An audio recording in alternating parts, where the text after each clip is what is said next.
What's up, folks?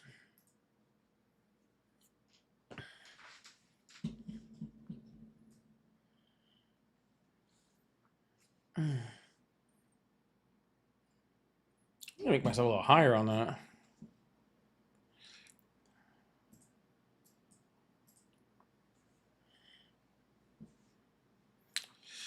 What's up, everyone? How's everybody doing? Everybody hear me all right?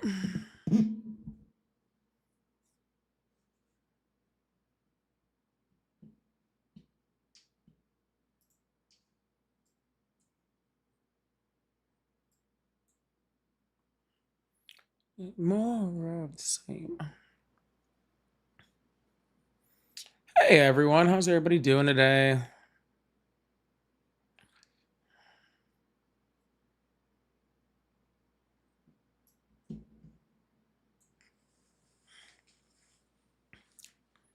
I'll just make sure I said what's up, everybody, and nobody said hi back.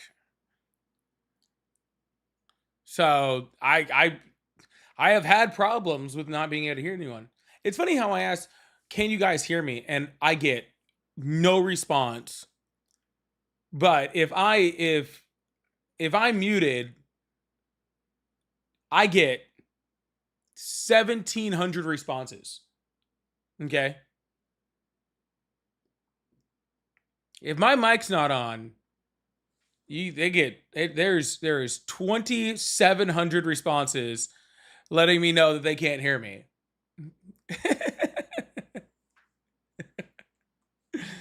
I think people actually truly believe that if they can't hear me, I forget how to read.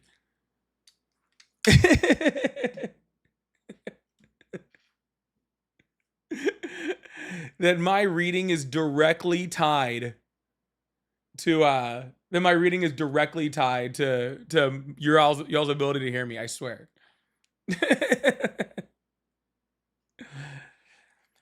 Oh, my day's been good. My day's been good.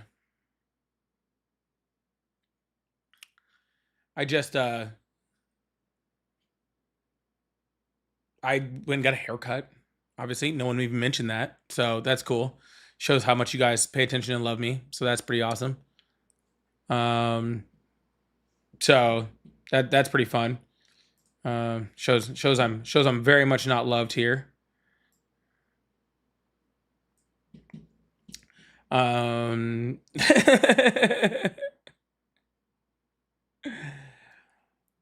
That's funny.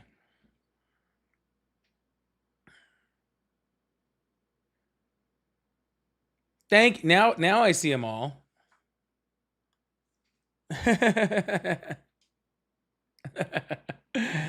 No, I had to do that, and then I had to take Safari to the vet today. I got to watch them take a cat's blood pressure, which I've never seen before. That was interesting. So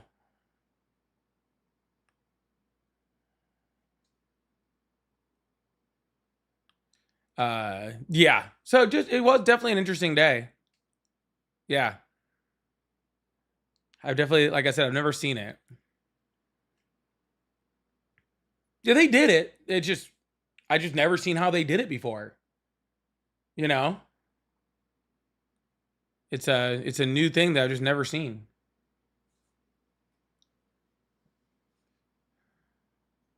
So yeah, it's like anyways. Is she okay? She has hypertension, better known as high blood pressure. So yeah. Yes, I see you guys saying that it's hard to read the chat because of the white background. But there's nothing I can do because I want to read the article from New York Times and I can't make New York Times change to a black background. So you guys are gonna have to tough it out until I move on to the next article. All right.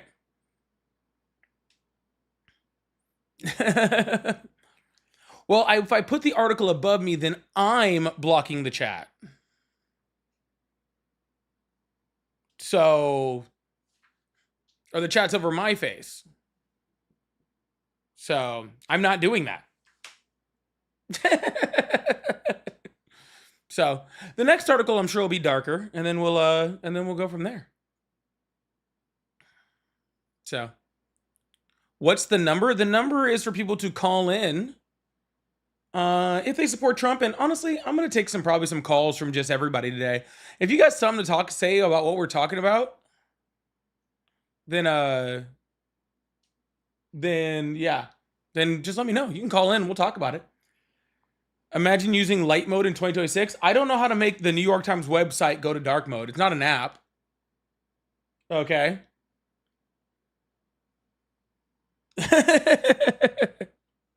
it's a website, dude. I didn't know. I don't know how to change it to dark mode. It's not dark mode on my phone because it's an app. So I'm not that technologically savvy. All right. I'm not that technologically savvy. You guys will survive for a few minutes. Okay. You guys will survive. You guys will survive for a few minutes. I promise you will. Okay.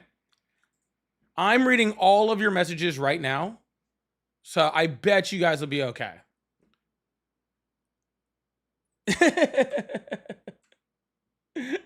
I bet you guys will be okay for just a little bit.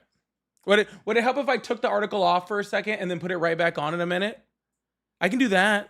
I can put this here for a second.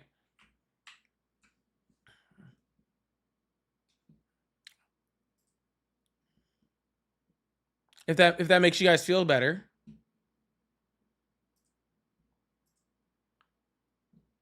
Anyways, that way y'all can all say hi to each other.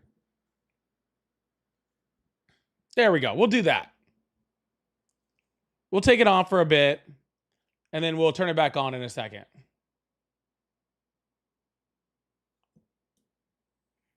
So, anyways, you have to tell us what her BP was. 280.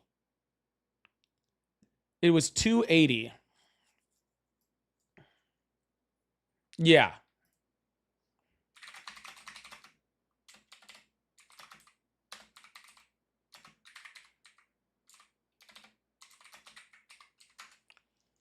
Yeah, which is insanely high.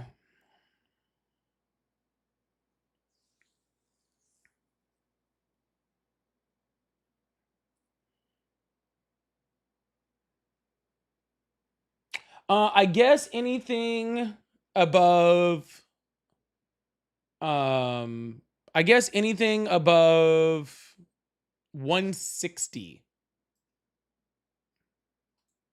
is like way too high. Yeah. So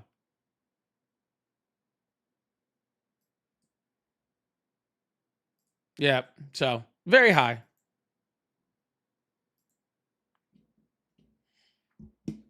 Yeah, incredibly high, incredibly high. So yeah.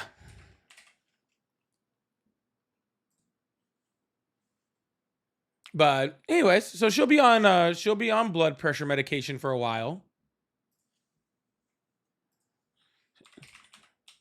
Hopefully not too long, but she'll be on blood pressure medication for a while. Here, I'll throw this up here for you guys. How about this? So we'll do this for a sec.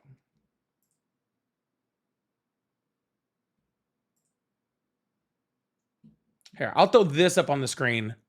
Same thing, just from Ground News instead of New York Times. That way it helps you guys. That way it looks a little better. Sound good? Yeah. So someone said 160 to 220. I was told 160 was the high level. Like you didn't want it to be above 160. So, yeah. What were her symptoms? The only symptoms she had, she popped a blood vessel in her eye. Yeah, and her eye filled up with blood. So, yeah. So, hey, honestly, in the realm of things that she could have for that to happen, high blood pressure was about the best one. So, truthfully, So yeah, there was a whole bunch of things that it could be. Um, so really at the in the realm of things, not bad. I'm not saying it's a good thing that she has high blood pressure. I'm just saying, uh, of the things that could make blood vessels in your eye pop, pretty not bad, not bad. Yeah. So we'll pick up her blood medication as soon as they're done. As soon as they're done filling it, and yeah. So fun stuff. You had to pay $5K to save one of your cats. So Summer had heartworm, and that's fucking expensive. Holy shit.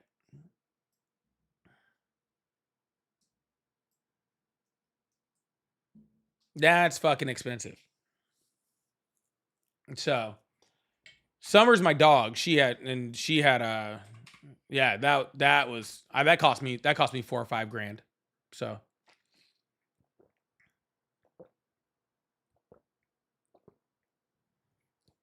uh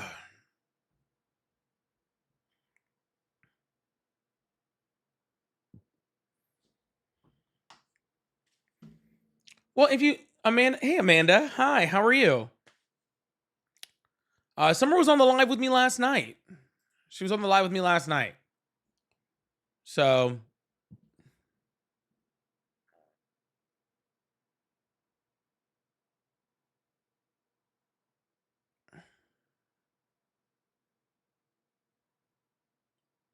yeah, she was on the live last night. She came up and said hi. It was cool. Anyways, y'all, thank you guys so much for being here. I really appreciate you guys. Uh yeah, she was on last night. She came and hung out. The people asked for Summer, so and she's all fluffy and well groomed right now too, so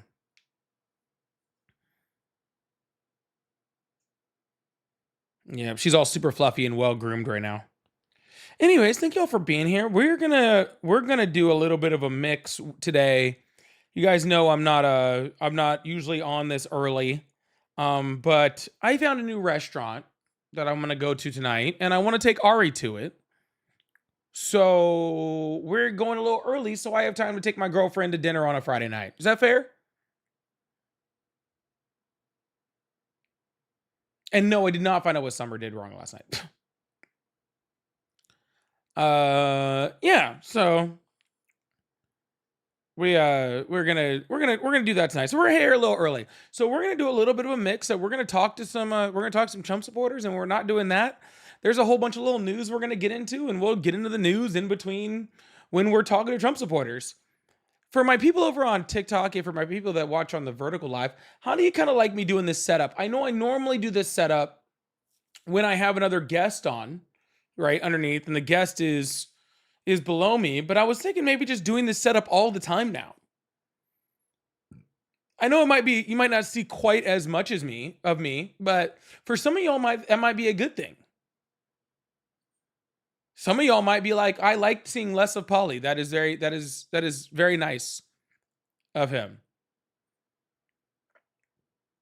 Also, if we get super low, um, a MAGA guy on TikTok stitched my last video.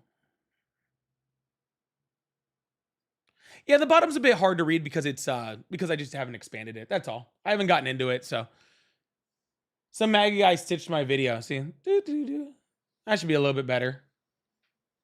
Yeah, some MAGA guy stitched my video that I posted yesterday, and I wasn't gonna watch it because like I know who he is, and it's literally not even worth the view. But I might watch it with you guys. We might watch it together on live. Yeah, I saw who stitched it, and I was like, no, I'm good. Absolutely unacceptable How dare you be a good boyfriend and a lefty? I know, disgusting, right? Yeah, I take my girlfriend out to dinner and ask for consent. So you know I'm not on the right. So, and my girlfriend's not my first cousin. So, you know. all all huge things to let you know that I'm not on the right. Yeah, or my sister. Yeah, not my sister. No blood relation to me. Okay, zero blood relation to me, which is pretty nice. You know what I'm saying? So.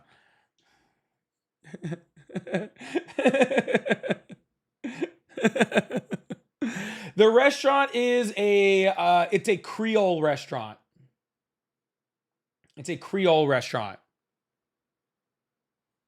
Oh, see, I expanded it too big, and now you can't even see it all the way on the screen. There we go. Yeah, I guess it is a little harder to see just because of the. It's a little harder to see because the comments go right over it. But if we need to, I'll move it up a little bit. No big deal. Also, let me fix this real quick. Young, thank you so much for the turn it up gift. I really appreciate that. Thank you so much. Definitely the chat for Young for that, for the first gift of the day over on YouTube. Let me actually shrink this just a bit so that it can be seen a little bit better. I will not, if I'm on later tonight, y'all better tune in, because that means that Ari and I went out together and had way too many drinks and somehow convinced ourselves in the Uber back that we should both get on live, like at the same time. So you'll definitely want to be on that live. I don't think I should be, but you'll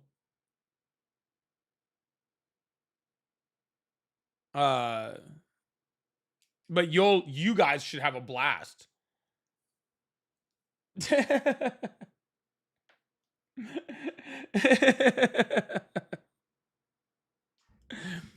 Oh no, we're gonna have a few drinks regardless. That part isn't up for debate. The part of whether or not we get on live afterwards is the part that should be in question. Anywho, let me throw my headset. We have someone in the TikTok guest request box that wants to talk.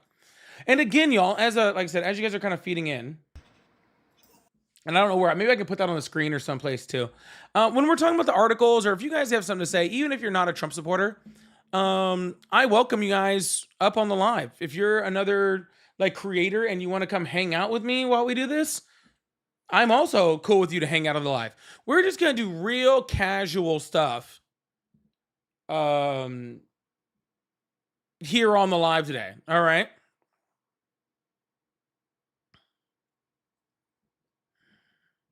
We're gonna do real casual stuff here on the live today. So I'm gonna allow a whole bunch of stuff I don't normally do, which for good reason, by the way. I didn't turn into this version of myself for no reason. So let me just get this thing in here. Hold on.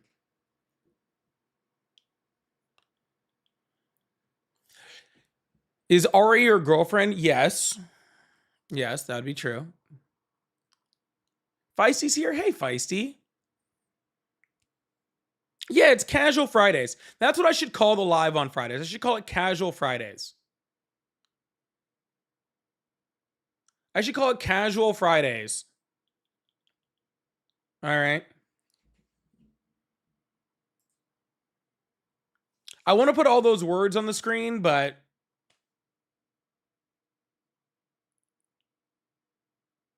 yeah, I don't know where I'd put them all. I don't know where to put, like, hey, if you're a creator and you want to come hang out, you can. And also you can just call and be friendly and come hang out for a sec. And I don't know where to put all that stuff. Anyways. Keep the news updates coming. I will. We're going to do it as we go through.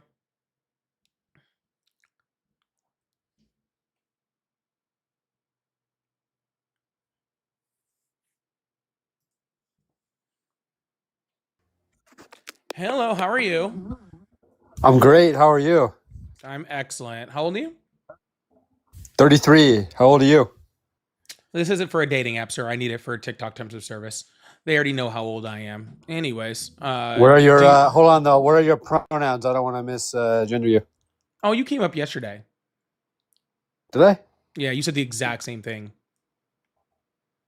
Yeah, you don't even have new material. You don't even have new material. I So mean, you you're a literally, dem. like, If you literally came up yesterday, and I asked how old are you. You told me, then asked how old I as if we're talking on fucking Grinder or something. And then right after that, you said about the pronouns. And I told you could go look them up and read them, which you then did do, right? And then all of a sudden, have now forgotten that A, you were on the live, and B, what those pronouns are. All right, so.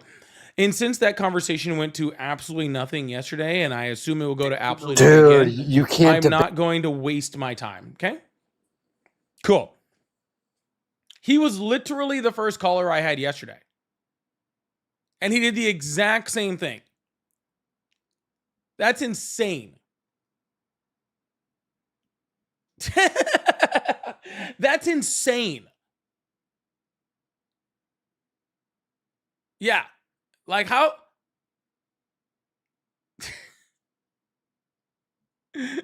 That's insane. That's crazy, dude. Like it's fine to call multiple times. Like I don't mind if you call again. Like if we had a good conversation and you want to finish it or you want to call again. But he literally did the exact how old are you thing yesterday, and then the exact what are your pronouns? I don't want to misgender you. He said those like it's like he has like a little script that's just like pre-written down just in case like he gets on a live.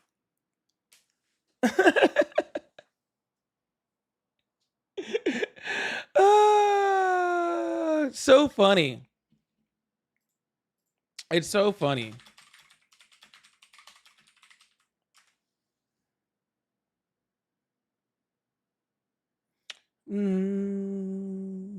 No, don't care about that.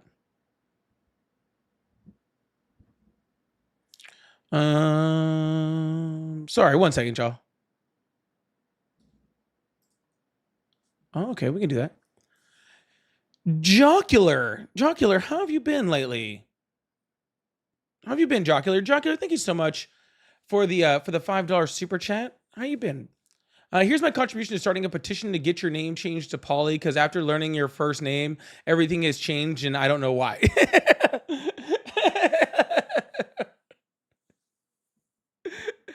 Uh,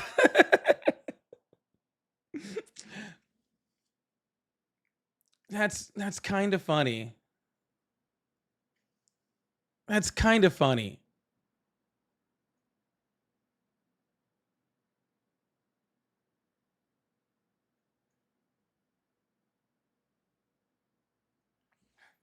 That's funny. But anyways, thank you, Jocular. There was a chat for Jocular for the first super chat of the day. Yeah. I don't know why. I don't know why you guys are so bothered by my first name. I don't know why you guys are so bothered by my first name. It's really funny.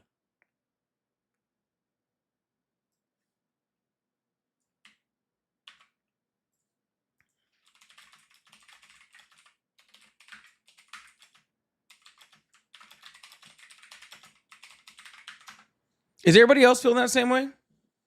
Does everybody else feel that same way? All right, we got somebody else calling in.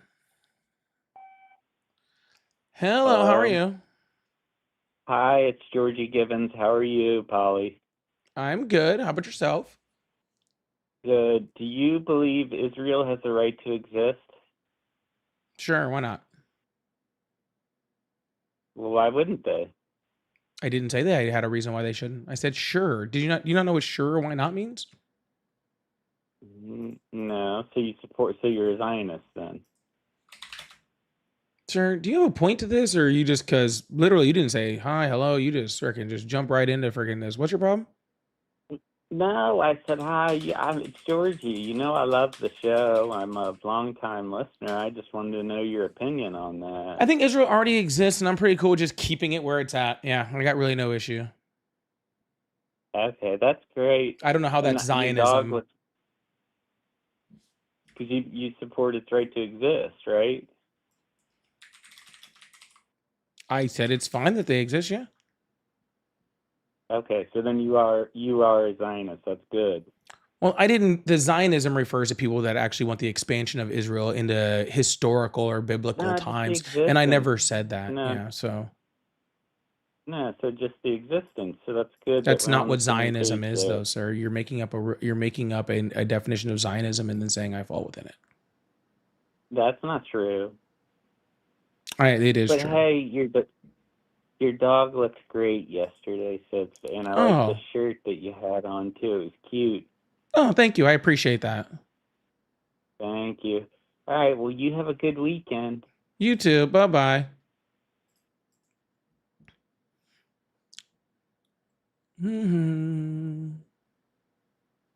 Anyways, yeah, a little bit. Anyways, while we're waiting to see if there's any Trump supporters in here, Cole, I know I got this one guy over in my chat. His name is Peyton, I think it is, or something like that. Yeah, his name is Peyton, and I just want to let everyone know that Peyton is just like a whole bitch. Can I just let everyone know that? He's in my vertical live like this, and he's just a big old bitch, bro. So just thought I'd let you guys know.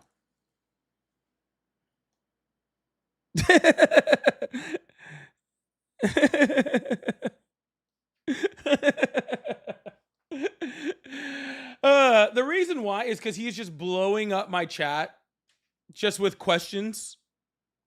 Just blowing up my chat with questions on things when he could literally just call me or and ask the questions to my face and I would gladly answer them. But instead of doing that is just running his mouth in my chat for no reason. Like, you got questions, call the number. That's why it's there. Okay? I don't argue with the comments. Okay? I don't argue with the comments. You gotta have a full pair.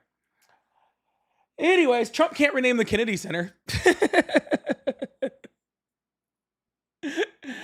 Which I know might not be the biggest news for everyone. And so like and I do have some people that I think want to talk. I'm not talking to you, but I do have some people that might want to talk to me in a second.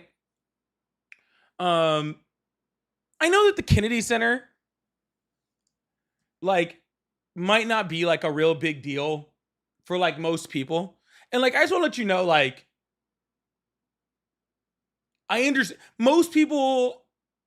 I don't think I've ever been to the Kennedy Center, right? And I doubt most people even go to the Kennedy Center, right? And it's not going to affect your wallets. You know what I'm saying? Like, your gas isn't going to go down because of this. Your groceries aren't going down because of this. Like, none of that stuff. And so, like, it might not be the biggest deal in the world. At the same time, isn't it just fun? You know? Isn't it just fun? I don't know. It just feels really fun. Just like it's like just like a little middle finger. And I just love it. You know? The court gave the Trump administration a strict 14-day deadline to remove all physical signage bearing Trump's name and eliminate any reference to the Trump Kennedy Center from official institutional materials. You know? Judge Cooper emphasized that the center's name is dictated by federal statute, writing that the venue is legally designed to honor President John F. Kennedy and cannot bear any formal name or public memorial based on unilateral board decisions without an explicit act from Congress. Now, he might get an explicit explicit act from Congress because Congress is a whole bunch of bitches also, right? So that's possible, all right? I'm not saying it's not possible, all right? Congress is like a whole group of bitches, right? And MAGA Mike Johnson, literally, I don't even know how he even gets words out with so much of Donald Trump's junk in his mouth. You know what I'm saying? Well, actually, it's probably because it's not enough for a mouthful. So that's probably how he's able to speak, I'm guessing. But he might get the act for it, okay? He might get the act for it. That's totally possible. Like, I don't know. All right. But it's just like, fuck you, dude. Like, how, like, do you understand, like, the level of vanity? Like, the level of fucking. The amount of narcissism it takes to, like, just start building golden arches of yourself and golden statues of yourself and renaming buildings after yourself. I was actually watching this whole thing on North Korea. I've been watching. I got sucked into a North Korea. I got sucked into a North Korea rabbit hole, just cycle down. And it was showing all these towns, and each town has like a center, and in the center is a statue of all the leaders, right? And it's like, I was watching these videos, and I'm like, that's what Trump is fucking doing. Like, that's what Trump is fucking doing. He's doing the same fucking thing, right?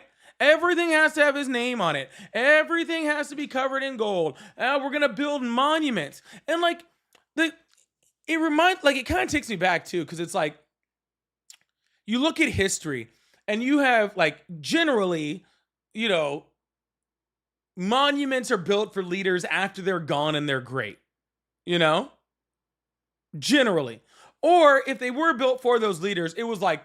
You know, it was like Alexander the Great or like Napoleon, who was like, I conquered a whole bunch of shit. I'm going to make statues of myself. Right?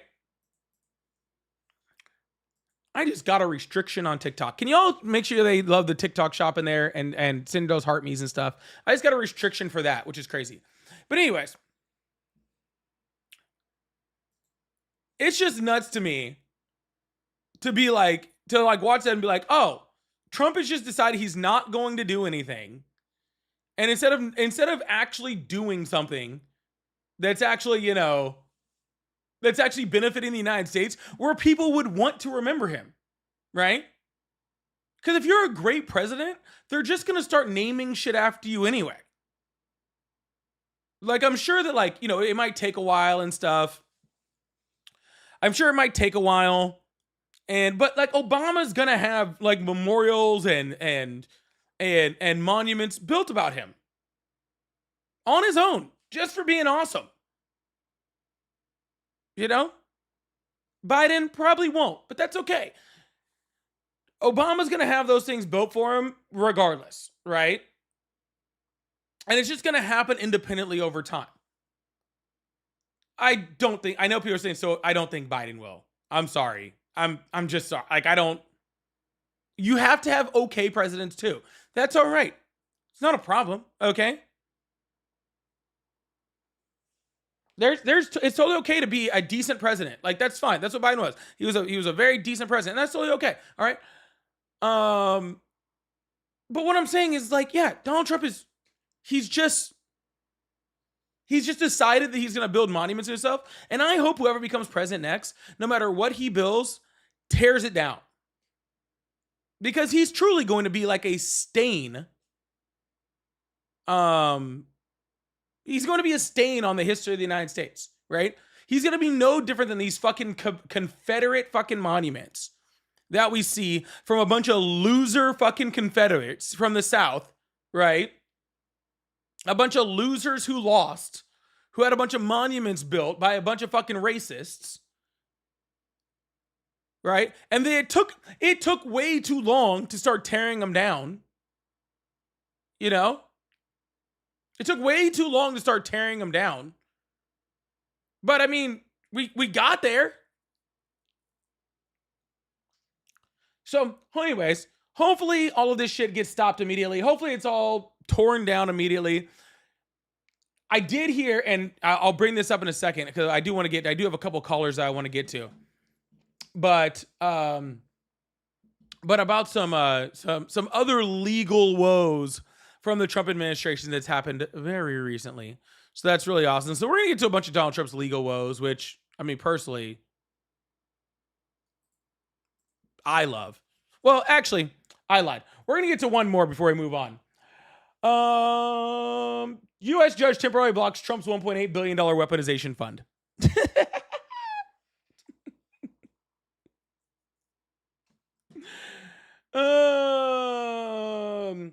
Federal judge Leon Brinkema. I don't know how to pronounce the name. Sorry, so I apologize if I'm wrong on that.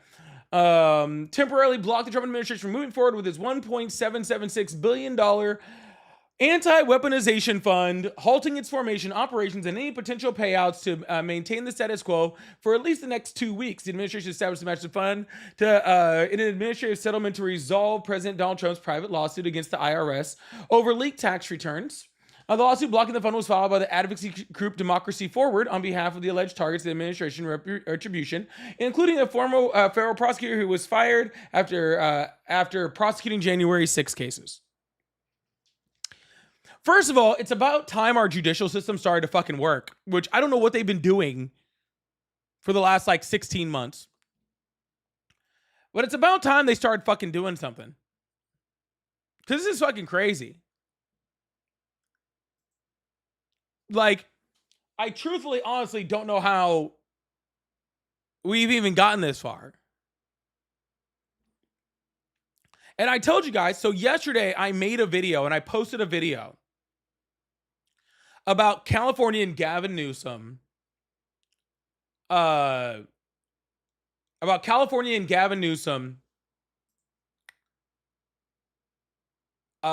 they were going to put 100% income tax on anybody in California who got money from this fund, right? Which is truly just chef's fucking kiss, right? I'm very straight and I've never wanted to kiss a man more than when I watched Gavin Newsom say that he was going to pass that, right? Never wanted to kiss a man more than when I saw that, right? So I was like, you know what? I'm going to make a video on it. That's what I'm going to do. I'm going to make a video on it and just talk about how I think it's hilarious, right? That he's doing it. How I think it's absolutely fucking hilarious and that more states should do it. And it was a good little video. Not very many people watched it, I'm not going to lie. I think it was at 1,800 views or something last time I saw it. So it wasn't like a super, super big video or anything like that. Pretty sure Newsom can't do that. Oh, he was talking to, I believe, his Speaker of the House when he said it. Thank you all for everybody who said they watched it. I appreciate that. Thank you so much. Hopefully you hit that like button too. I believe he was talking to the California Speaker of the House when he said it. And he absolutely said hey, because he can't do it, right? Because again, the ability to tax doesn't belong to the executive.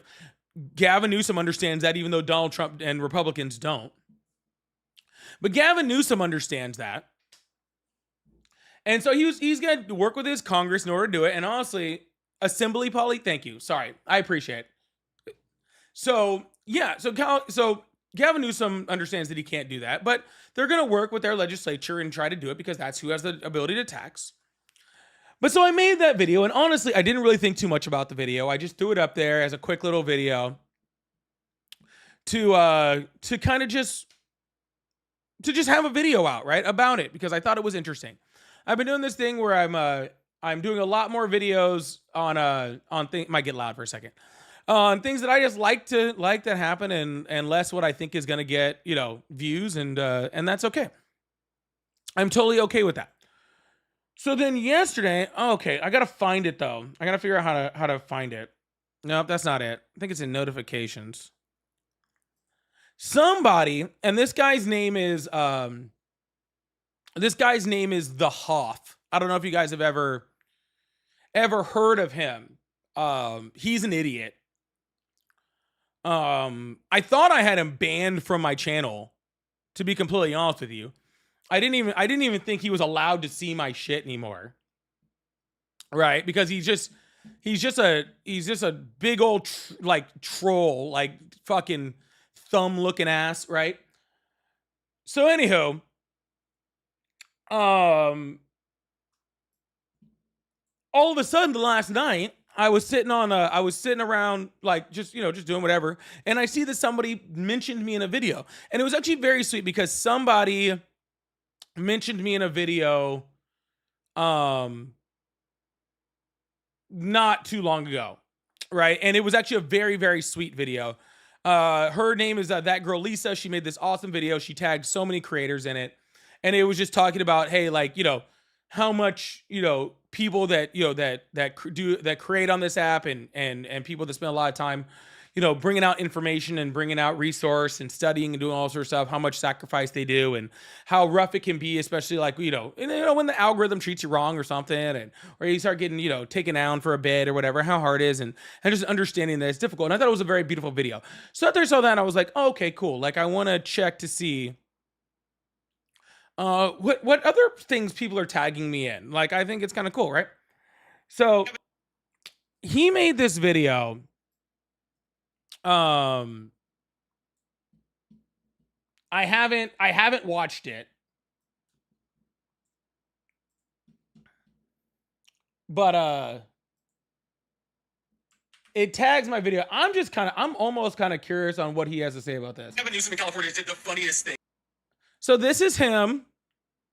Okay, in case you were wondering.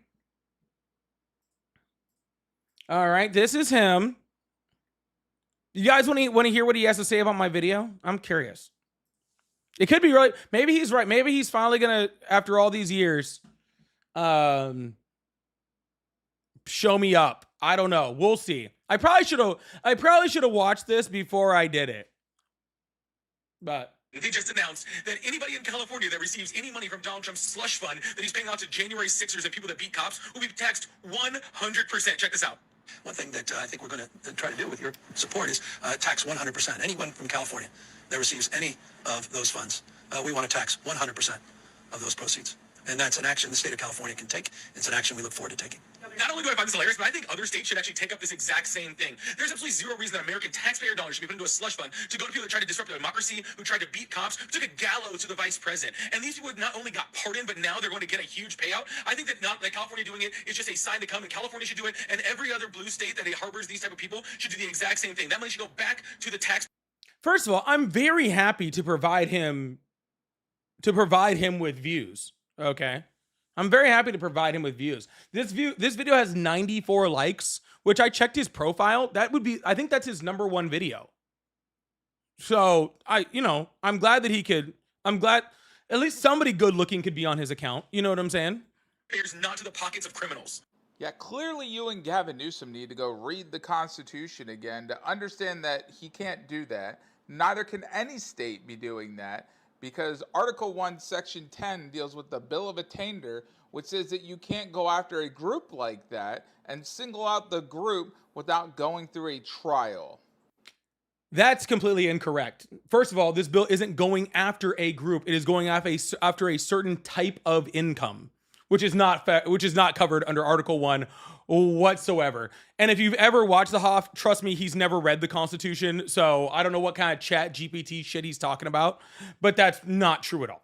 It also violates the 14th Amendment when it comes to the Equal Protection Clause, because you can't single out a group like this. You have to go ahead and do that to anyone getting a federal settlement. Also not true. None of that is true. That does not fall under equal protections whatsoever. We've seen this already. We've seen multiple states do this, and we've seen California already do this, where we've seen them tax a certain type of income or a certain type of settlement or anything like that. They can legislate their own taxes. Not to mention that all of the equal protections that he's talking about under the Constitution refer to federal taxes, not to California state taxes. You also have the supremacy clause because they're going after people that get a federal settlement. So they're trying to nullify what the federal government has already settled. You got a due process.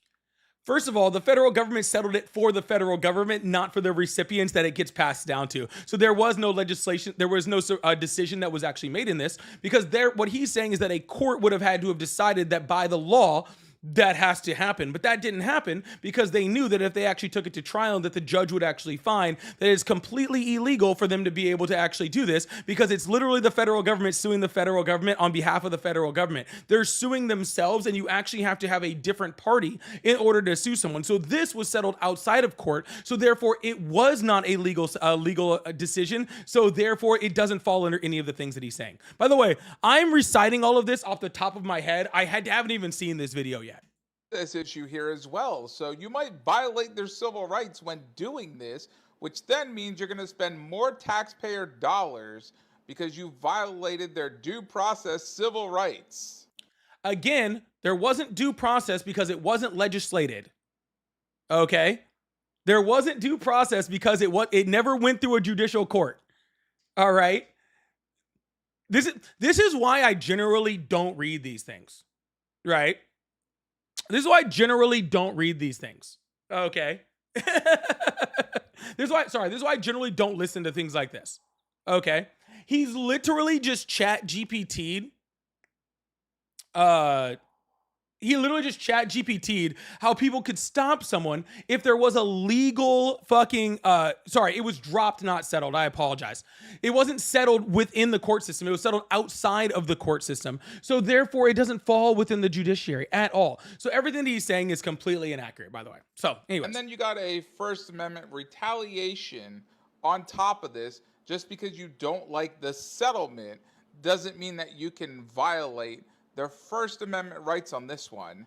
Now, it is not a legitimate tax that you can impose. Now, if you want to say that this is income and you want to do your regular income tax, that is allowed. But that's all you can do without taxing everyone that got a federal settlement. But then you run into the other issues that I've stated. So it's not going to be something that stands in court. Nice try. All of that is horseshit. Any argument? I'm sorry, did he beat me on that one?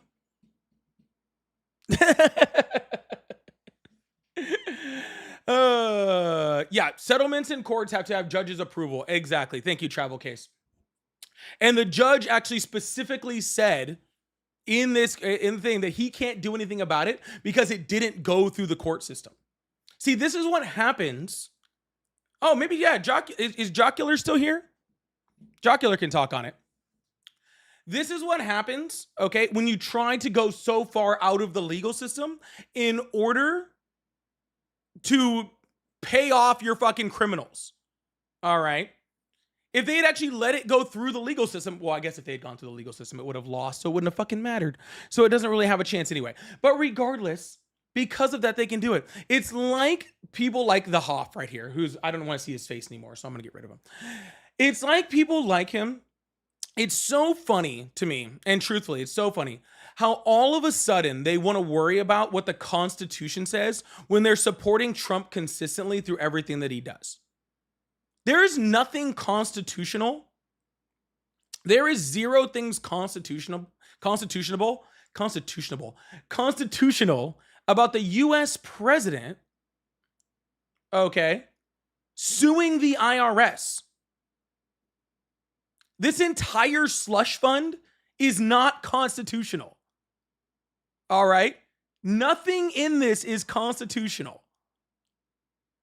So I do find it absolutely hilarious when people like this guy are like, oh, the slush fund that is unconstitutional, it's against the Constitution in order to tax it, in order to tax the unconstitutional slush fund. I think I'm going to go back to not watching videos anymore.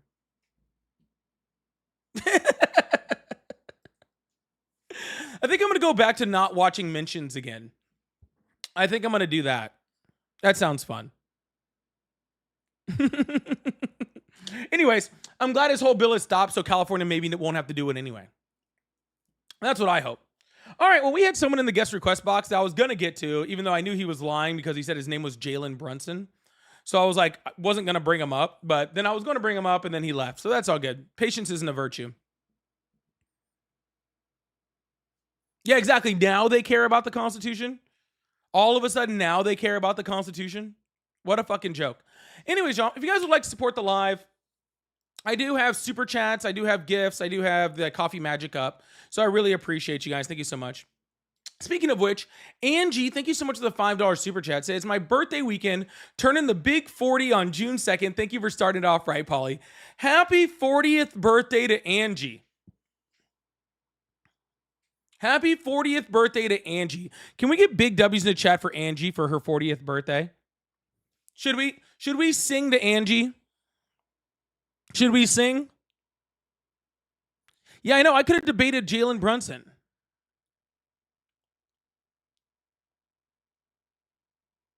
All right, Ryan, start us out.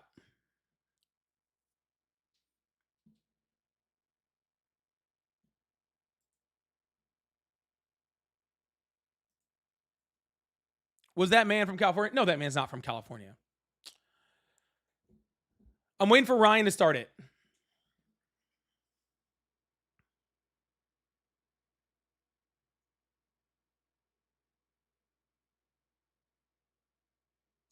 There you go. Ryan started. Happy birthday to you. Happy birthday to you. Happy birthday, dear Angie. Happy birthday to you. And at least like 40 more or 50 more. I don't know how many more you want. I don't know how many more that you want. Maybe you don't want 40. However many more you want. That's what we should start singing. Called me out while you were peeing. First of all, sing and pee, bro. That ain't my problem. Oh, well, there was again another person here that wanted to come up and have a conversation with me, but I guess they left.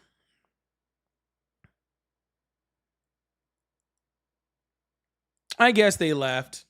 That's okay. Dude, Ryan, how am I supposed to know when you're peeing, bro? Like, put something in the chat or something. Put something in the chat. Let me know. Let me know. You got to give me a heads up, bro.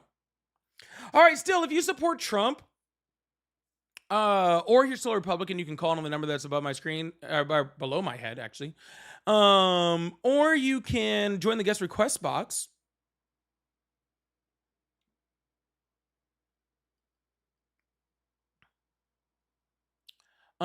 If not, I'm just gonna go through a few more things, honestly. I'm just having fun hanging out today. Oh, it looks like we got another birthday this weekend too. Or today. Was it tomorrow or today? Sunshine's birthday is too.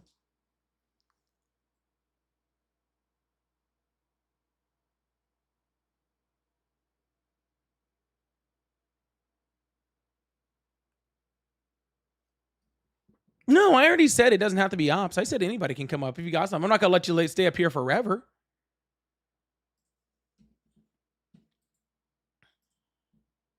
Somebody said something about this too. I want to put this on the screen because someone said something. And it was actually pretty crazy because somebody said what'd they say? I don't want to phrase it wrong.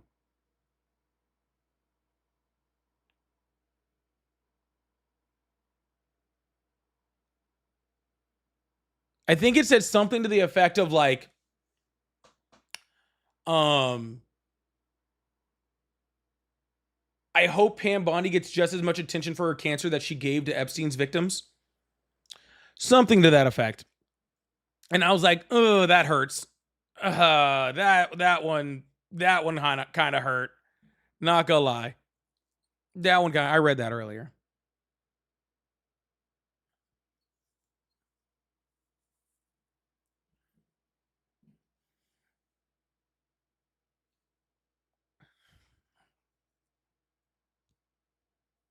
Oh, sorry. This thing was hurting my ears. Ugh. Anyways, thank you guys so much. Pam Bondi explicitly refused to answer questions regarding President Trump's involvement in the Epstein files rollout. Repeatedly declined to detail her conversation with the president or what she may have known, or direct regard of the documented redactions. It's in her throat because of all the lies. That's wild, dude. It's insane. Yeah, thank you, Jocular. Jocular decided to jump back in. Thank you so much, Jocular. Jocular's one of my lawyer friends. I keep many around in case I need a correction from, because I'm not a lawyer, so I don't want to sound stupid all the time. He said he was only half listening, but yeah, the constitutionality of Trump's fund is dubious at best and more than likely unconstitutional. It is still being litigated, but I have no confidence it will be upheld. He was probably peeing too, honestly. Everybody seems to be doing that during my life.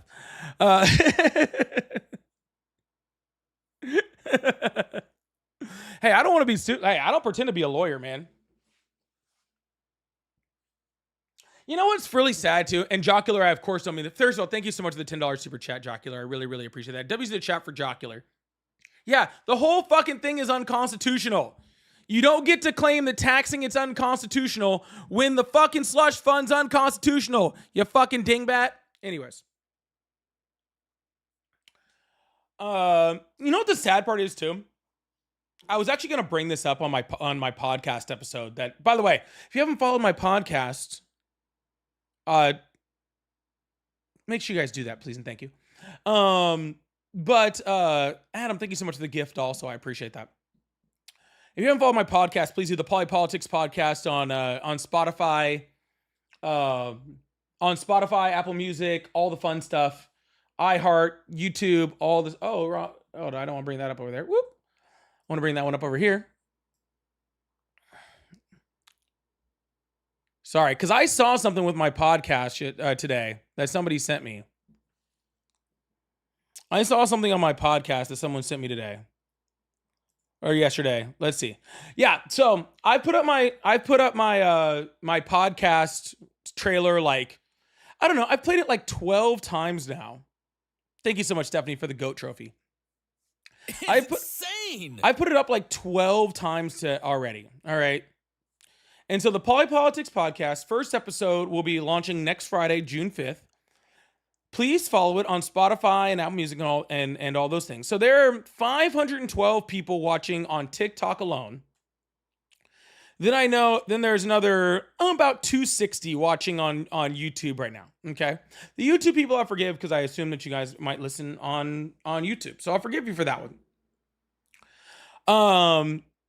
But for the rest of y'all, and for the people that like me who listen to podcasts on Spotify, even though I watch videos on YouTube, there have been 85 followers on Spotify and 53 on Apple over the last week since I started playing it.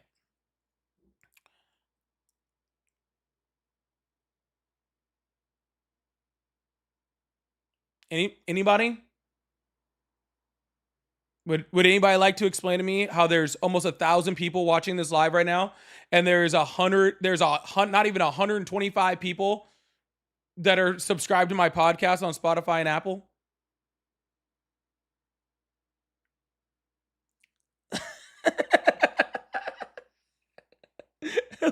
I'm just asking, okay? I'm just saying,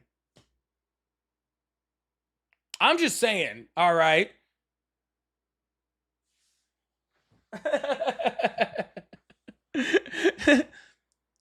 The economy, subscribing to my podcast is 100% free. Okay? It is 100% free. It costs $0 and 0 cents. And you'll be able to listen for $0 and 0 cents. All right? Yes, Mikey, it will be on there also. So, anyways, Apple Music, Spotify, iHeart, Amazon Podcasts, no matter where you follow, whatever apps you use, please go subscribe. I really appreciate that. I would really appreciate that. It is called the Politics Podcast. Okay? It is called the Politics Podcast. So, I would love to get that thing up to, before we launch, I would love to get that thing up to 250 people on Spotify and at least 100 on Apple. That is my goal. That is my goal. So, and if I could get it up to like 40 to 50 on Amazon, that would be really dope too. So that's my goal. If you guys would help support that way, I am really looking for a hot launch on this podcast. Well, no, but that's totally fine. Again, first of all, I'm pretty sure Spotify is still free. There's still a free version. But if you don't, wherever you listen to podcasts, it doesn't matter whether that's YouTube, whether that's whatever, just make sure you're subscribed. And I really appreciate that. I'm not trying to get you to pay for anything, okay? I'm not trying to get, this is not me trying to get you to pay for anything, okay? I promise you it's not. All right.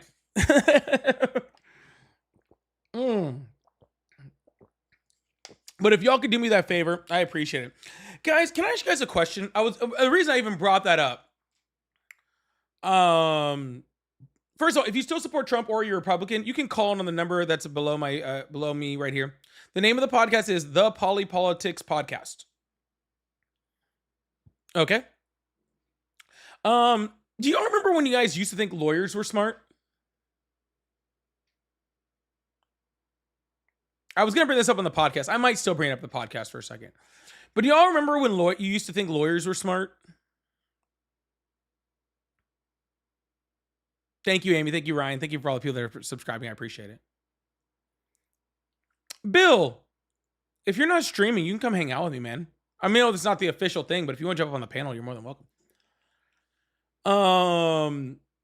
Thank you guys all who are following the podcast. I really appreciate it. I am seeing all the subscriptions coming through, so that really means a lot. I really appreciate you guys.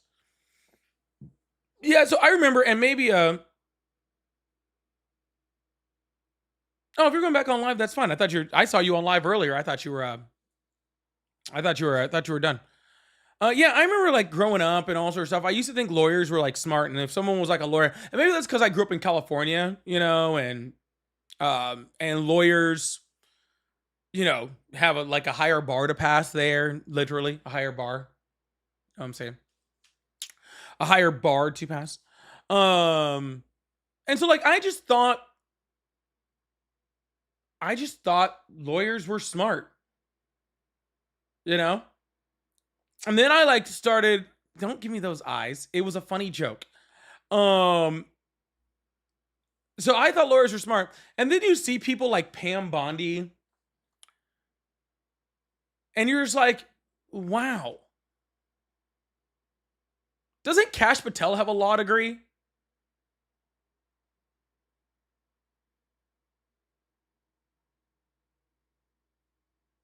I think Kash Patel has a law degree, doesn't he?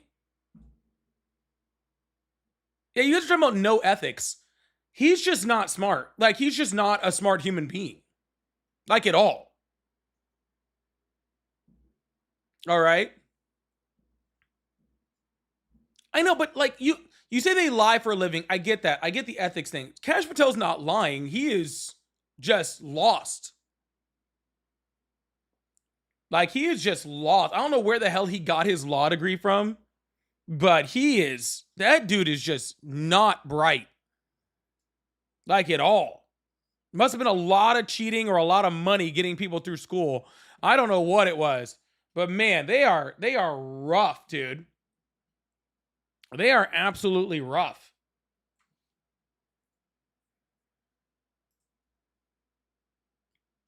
Giuliani's another good example. I don't know if Todd Blanche is a good example. Todd Blanche is just a bad dude. I don't know for sure if he's a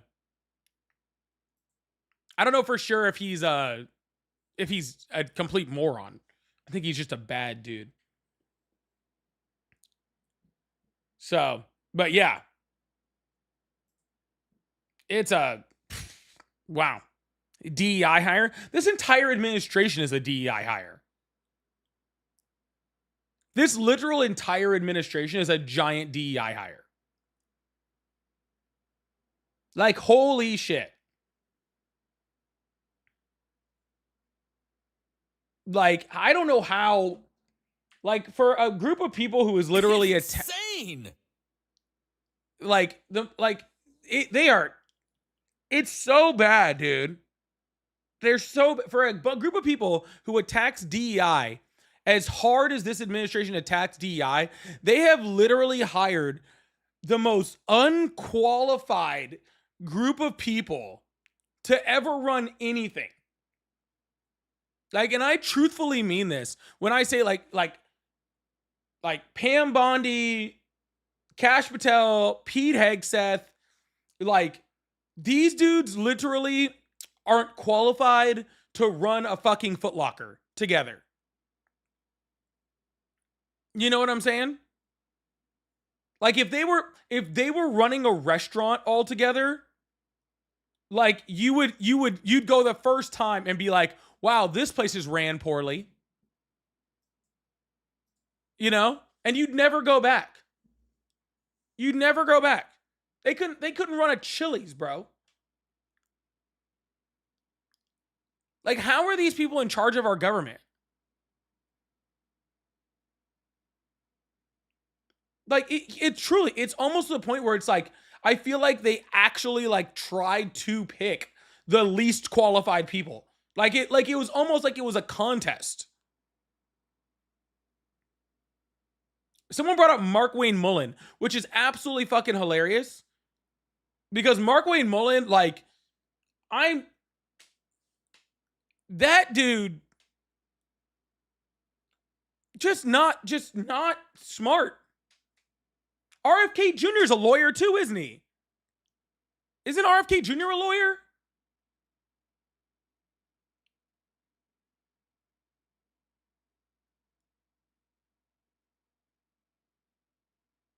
Like, are you fucking kidding me here?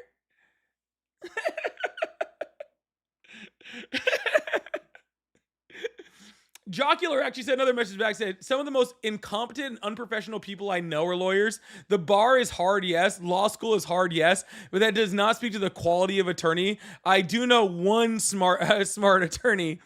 I know a few. You're one of them. Okay. So I know quite a few very, very intelligent lawyers. You're one of them. And thank you so much, Jocular. I really appreciate that. But yeah, like, literally, like, people like RFK, like you just to think that you just got, like, you got lawyers out there cutting off raccoon dicks, you know?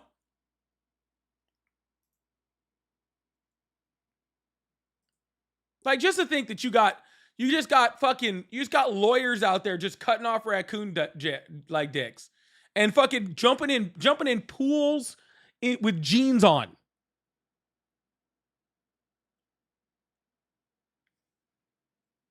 And the sad part is Mark Wayne Mullen is like, I don't even know how to say it. Mark Wayne Mullen acts exactly how I expect him to act. Because, like, he doesn't have a bachelor's degree. Like, which is nothing wrong with that. I'm not judging that, right? A lot of people don't have bachelor's degrees, and I didn't graduate mine until I was in my 30s.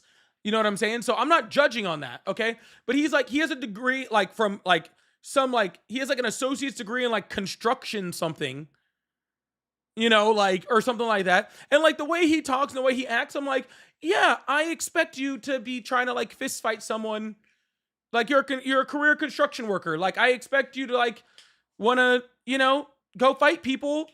Or plumber, that's what he was. Like, to go fight someone on the Senate floor for just saying, like, you know, like, whatever, like, that's fine. And I honestly expect you to probably take swings at each other and probably be cool afterwards. I got no problem with that, you know? Now, granted, should you be in charge of DHS? Probably not, you know? Like maybe like housing development, maybe that'd be a good spot for a plumber, you know? But DHS, I don't see it, right? Like I just don't see it. I don't, and honestly, he's gotten to this DHS position and we've barely heard anything from him. I think the only reason he was put in there is because he's in Oklahoma and they just didn't want you to lose the Senate seat. But it's crazy. Yeah, no, that's really true. Without a BA, he went from state superintendent to DHS secretary. That's wild.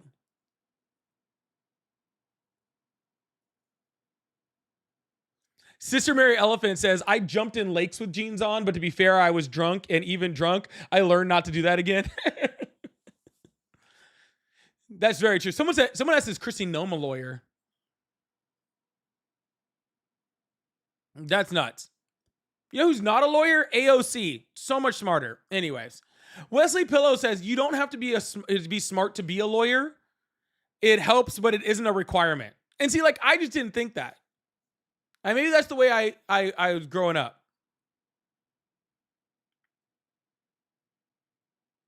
I just was raised to think that lawyers were smart. I've been found to be wrong since then, and that's totally okay. Thank you, Wesley. I appreciate that. Someone says she has a high school diploma. Is that true? Is that really true? Hold on, I gotta look that up. What is Christy? What is Christy Nome doing now? That's a funny thing to just Google. Sorry, what is she doing now? It's just a funny thing to Google. I just typed it in. That was the first thing that popped up. I'm just really curious. What is Christy Nome's level of education? Let's see. She actually has a degree in political science. That's actually kind of crazy.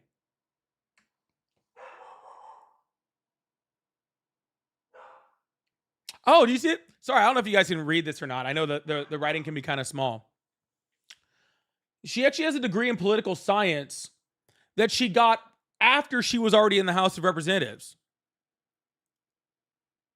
Which honestly, like, and this is just, and I'm going to be honest with you guys, okay? Like, truthfully. Honestly, if it wasn't for the fact that she's such a piece of shit, I would actually have a lot of respect for this.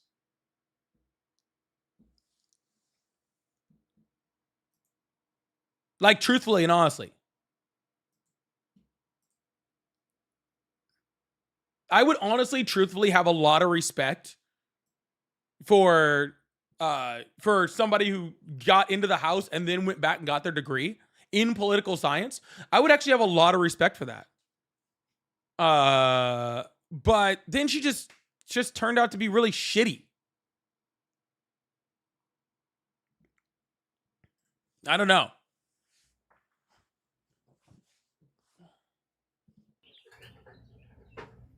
Yeah.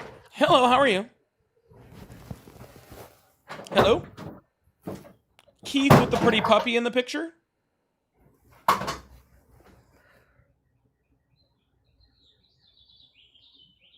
All right, I don't think Keith is here. Yeah, like, truthfully, like, honestly, like, I have mad respect for people, and maybe that's because I went back and got my degrees later. Like, and so I have mad respect for people that go back and get their degrees later. I think it's awesome. But it's just shitty that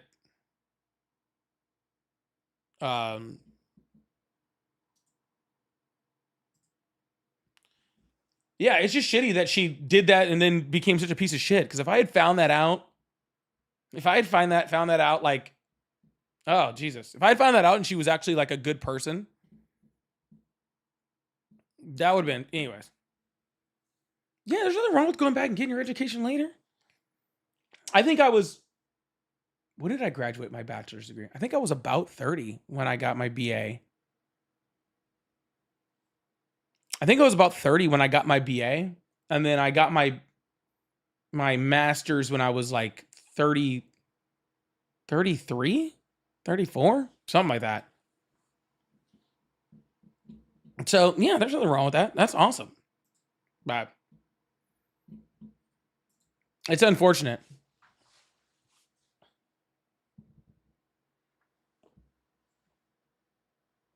Guys, degrees do not make you smart. Okay. And I've always said this. Degrees don't make you smart. Okay. I got told this by an old boss of mine. I got told this by an old boss of mine. I get told this by an old boss of mine who said getting a degree is, unless you're getting something like very specific, like if you go to law school to become a lawyer, like you should go to law school before you're a lawyer. Like you should go to medical school before you're a doctor, right? Like those things, like those like type of like STEM degrees and stuff like that. Those are different, right? So let's put those to the side. Boop. Okay, cool. Please don't yeah. So depending on which degree, right? So, especially the doctor one, please go to medical school. Like I want all doctors to go to medical school. Please and thank you.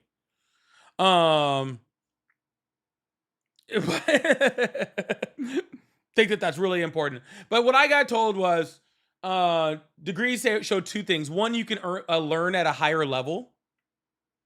And two, that you can finish something. And that's what it tells employers. That's what I got told.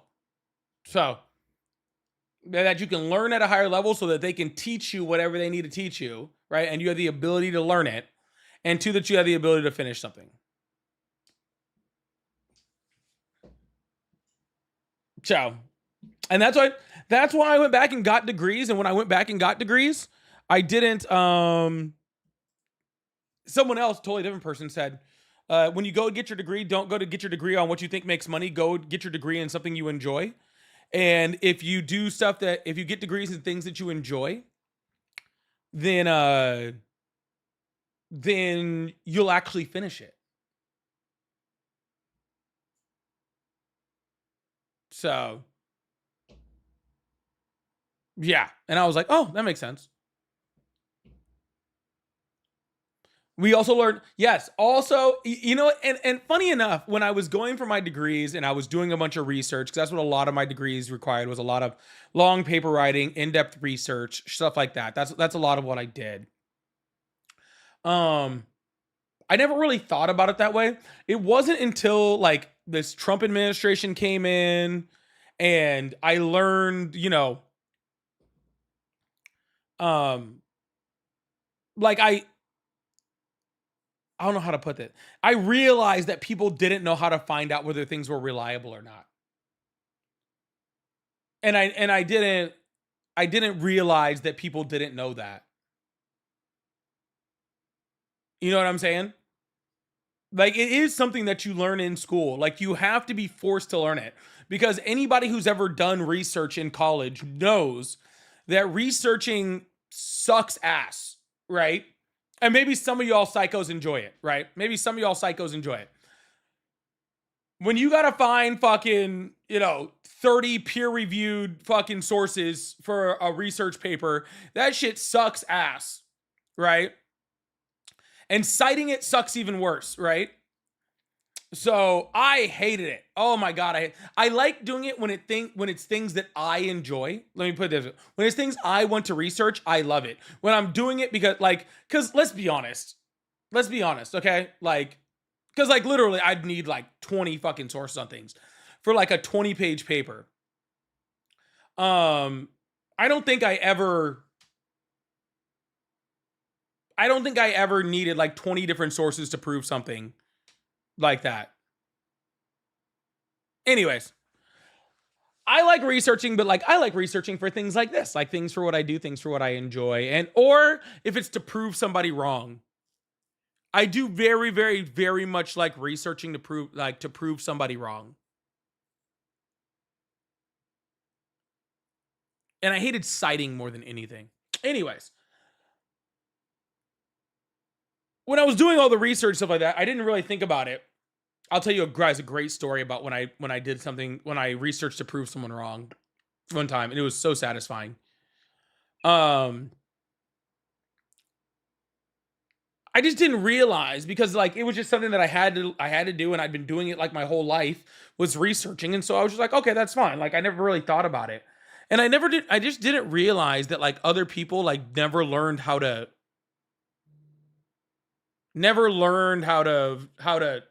figure out whether something was truthful or not.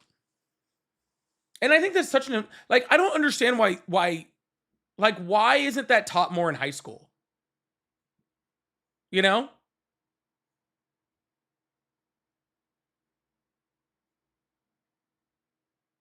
Like, why isn't that taught more in like, I was taught that in high school. I was taught how to research, right? Um, like, not, at a high school level. It wasn't like at a college level or anything like that, right?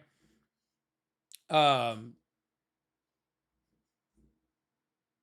but yeah, I don't know. Like, people just didn't learn this.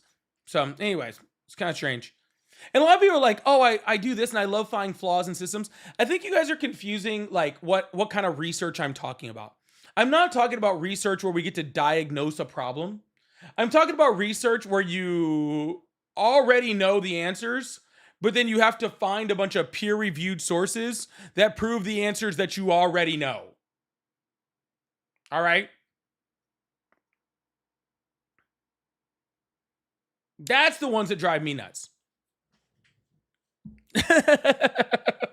Yeah, the ones where I have to go through fucking 100 different peer-reviewed research articles to find shit that I already know. That's the part that I'm not talking about just finding stuff that, like diagnosing problems or doing anything like that. I'm talking about, I know exactly what this is about. Like, I have to write this 20-page research paper, and I know exactly what it's about, and I can find all this information, but I have to go through 100 different fucking peer-reviewed studies in order to find it. That's what I'm talking about sucks, and it blows. And then you're pretty much writing the paper because you already know all the fucking information, and so you're writing the whole paper, and then you're having to find different citations to bring in to back up the shit that you already know.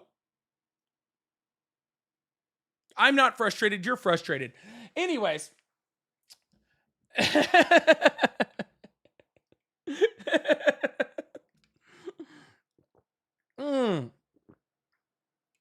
But obviously, for y'all that have been watching my show for a while, I do love it when I get to prove someone wrong.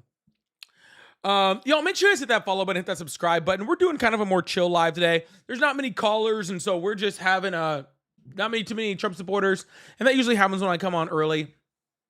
But so we're kind of having a more chill live. If we get some callers, we get them. If not, that's fine too. We're just gonna hang out and talk.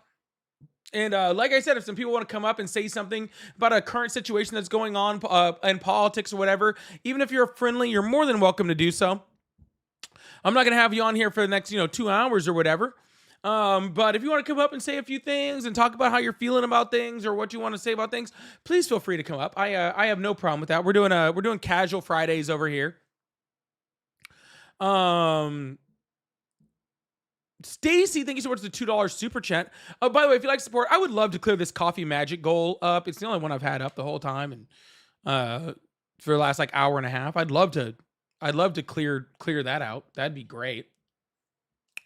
Someone asked where they can find my podcast. Like I said before, you can find it at Spotify, Apple Music, Amazon Podcasts, YouTube, all the spots, the Polypolitics podcast. And first episode will be next Friday. The Polypolitics podcast. And you'll see... Oh, not that one. Hold on. There'll be a symbol that looks like that.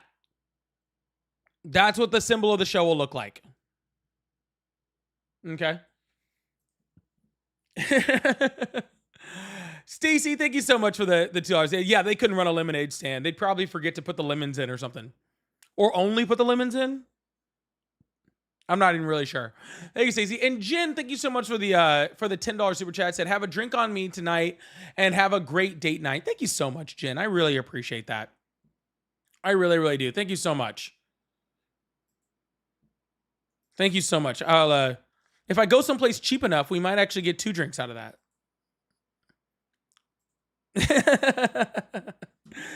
Yeah, thank you so much. I really appreciate that. Yeah, so my favorite time ever researching for something, and then we'll go back into some politics stuff or whatever. I don't care. And again, if you want to comment, call in friendly, you're more than welcome, or join the Guest Party friendly. If you still support Trump, come on in also. Or you're a Republican, call in also. We'll have a conversation about it. I drink cheap, so I'm good. But well, I can drink expensive. It just depends.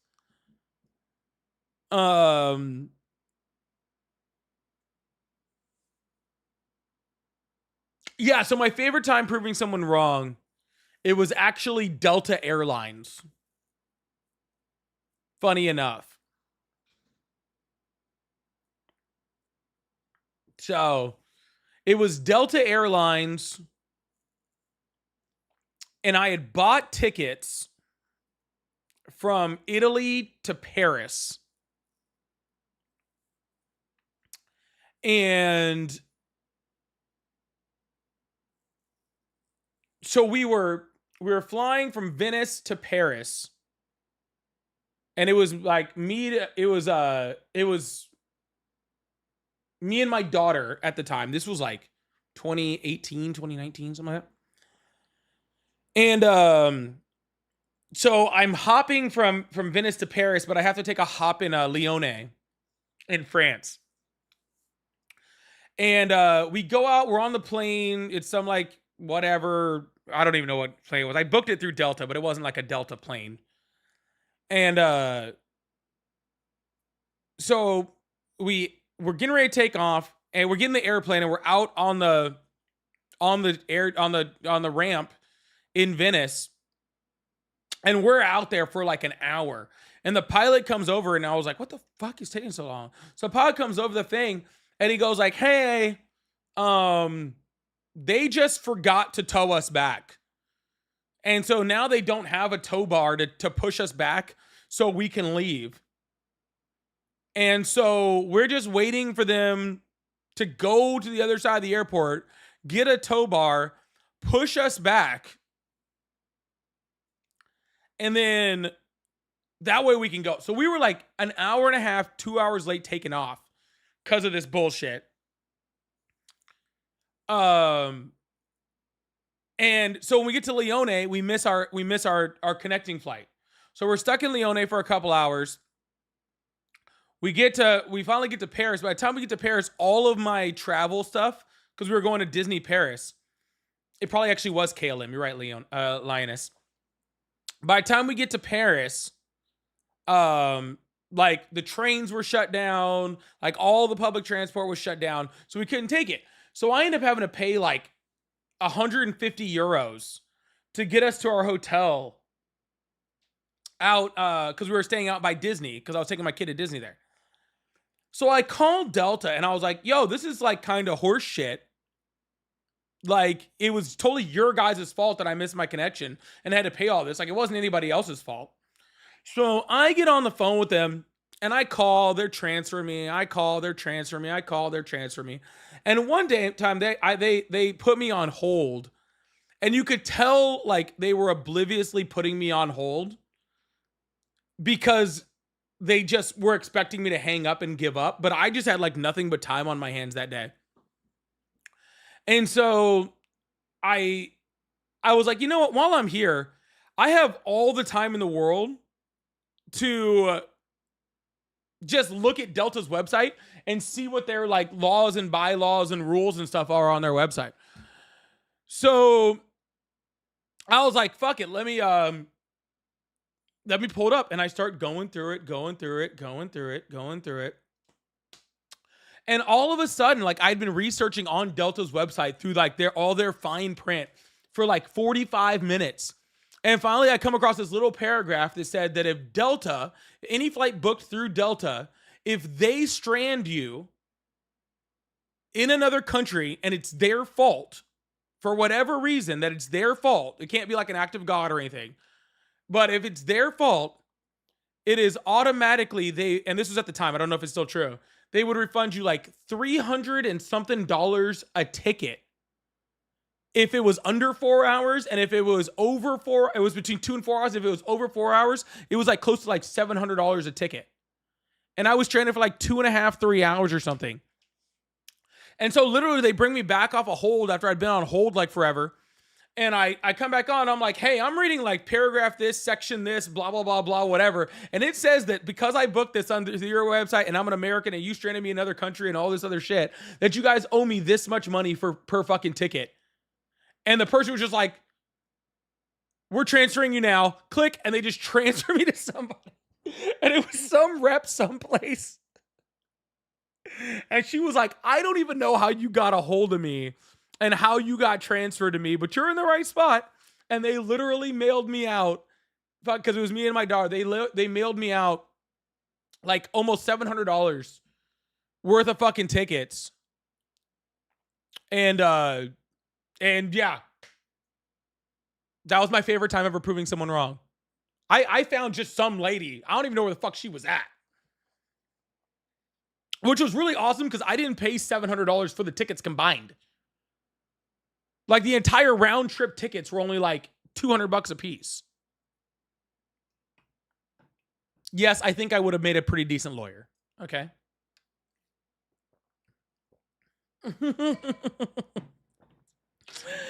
Oh, yeah, that was funny.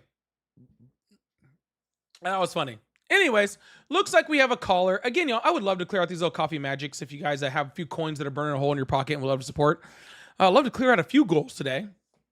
If that's possible. So thank you so much. Also, of course, I have super chats. Please hit that follow button if you haven't already. And the gifts over on YouTube too are all awesome. So I really appreciate you guys. Oh yeah, I do want to get into Trump's address at where the fuck he gave the address at to. You want me as a lawyer and travel agent? Well, maybe I have a new career forward. Maybe Jocular can chime in on whether I would have been a good lawyer or not. Well, we'll let Jocular chime in on that later, or any other lawyers in the house. Hello, how are you? Good. How are you? I'm doing great. How old are you? 24. Awesome. Do you still support Trump? I do still support Trump. Awesome. Why is that? Mostly his border policies and the things he's doing for us through the Iran war. Okay. Well, let's start. Which one do you want to start with? The Iran war. Let's do that. Okay. And what is he doing for us through the Iran war? Well, because the Strait of Hormuz is closed since we took control of Venezuela and took down their dictator. We already did a $500 million deal with through selling Venezuelan oil. Okay. So I thought we were talking about what Iran has done for us. Why are you talking about Venezuela now? I'm not talking about Venezuela. I'm saying that I listen to your podcast sometimes. And you talk crap on the Iran war, but there's reasons we're in the Iran war. It's not just to shut down their nuclear program or take down dictators. Okay, what's it for? It's for multiple reasons. It's for that too. But before the Iran war, through the rise of the fucking Swiss franc, we had I think what Trump's doing right now is he's trying to reassert the dominance of the U.S. dollar, and he can do that by since he took over Venezuela and got rid of their dictator, we sell their oil and we make money off of it. With the Strait of Hormuz that transports 20% of the world's oil closed, everybody's going to rush to buy dollars to buy Venezuelan oil. Yeah, who's we? Our government. Our government is selling Venezuelan oil? Our government's making money off of Venezuelan oil. They're not directly selling it. How are they making money off of Venezuelan oil? They're selling it. You can look up the deal. No, sir. I'm sure we can look up the deal. That's not a problem. Well, you've read the deal, right? Sir? What up? What'd you say? Sorry. I said we can look up the deal, but you read the deal, right? Yeah. Yeah. So first of all, the U.S. government doesn't have the ability to mine oil. So somebody's mining I the didn't say oil. that. I said they're So making money who's off of selling that oil? the oil companies that went over to Venezuela. Our big oil is over there selling Venezuelan oil. Yeah, I agree that big oil is probably making money, but how does that help us? Big oil already Hold makes on. plenty of money, sir. I'm not really concerned with big oil making more money. You think they're going to share? Hold on. No, hold on. I'm gonna look up the deal.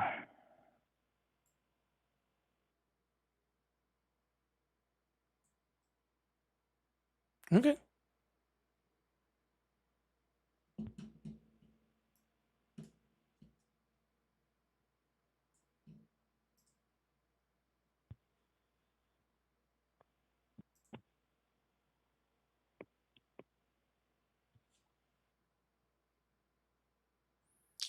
Why does it keep saying that I'm not signed into Reuters? That's so weird.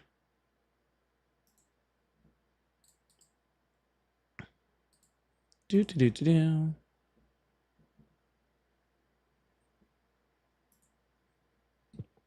Not right now. I'm on the phone. Yeah, not right now. Okay. Well,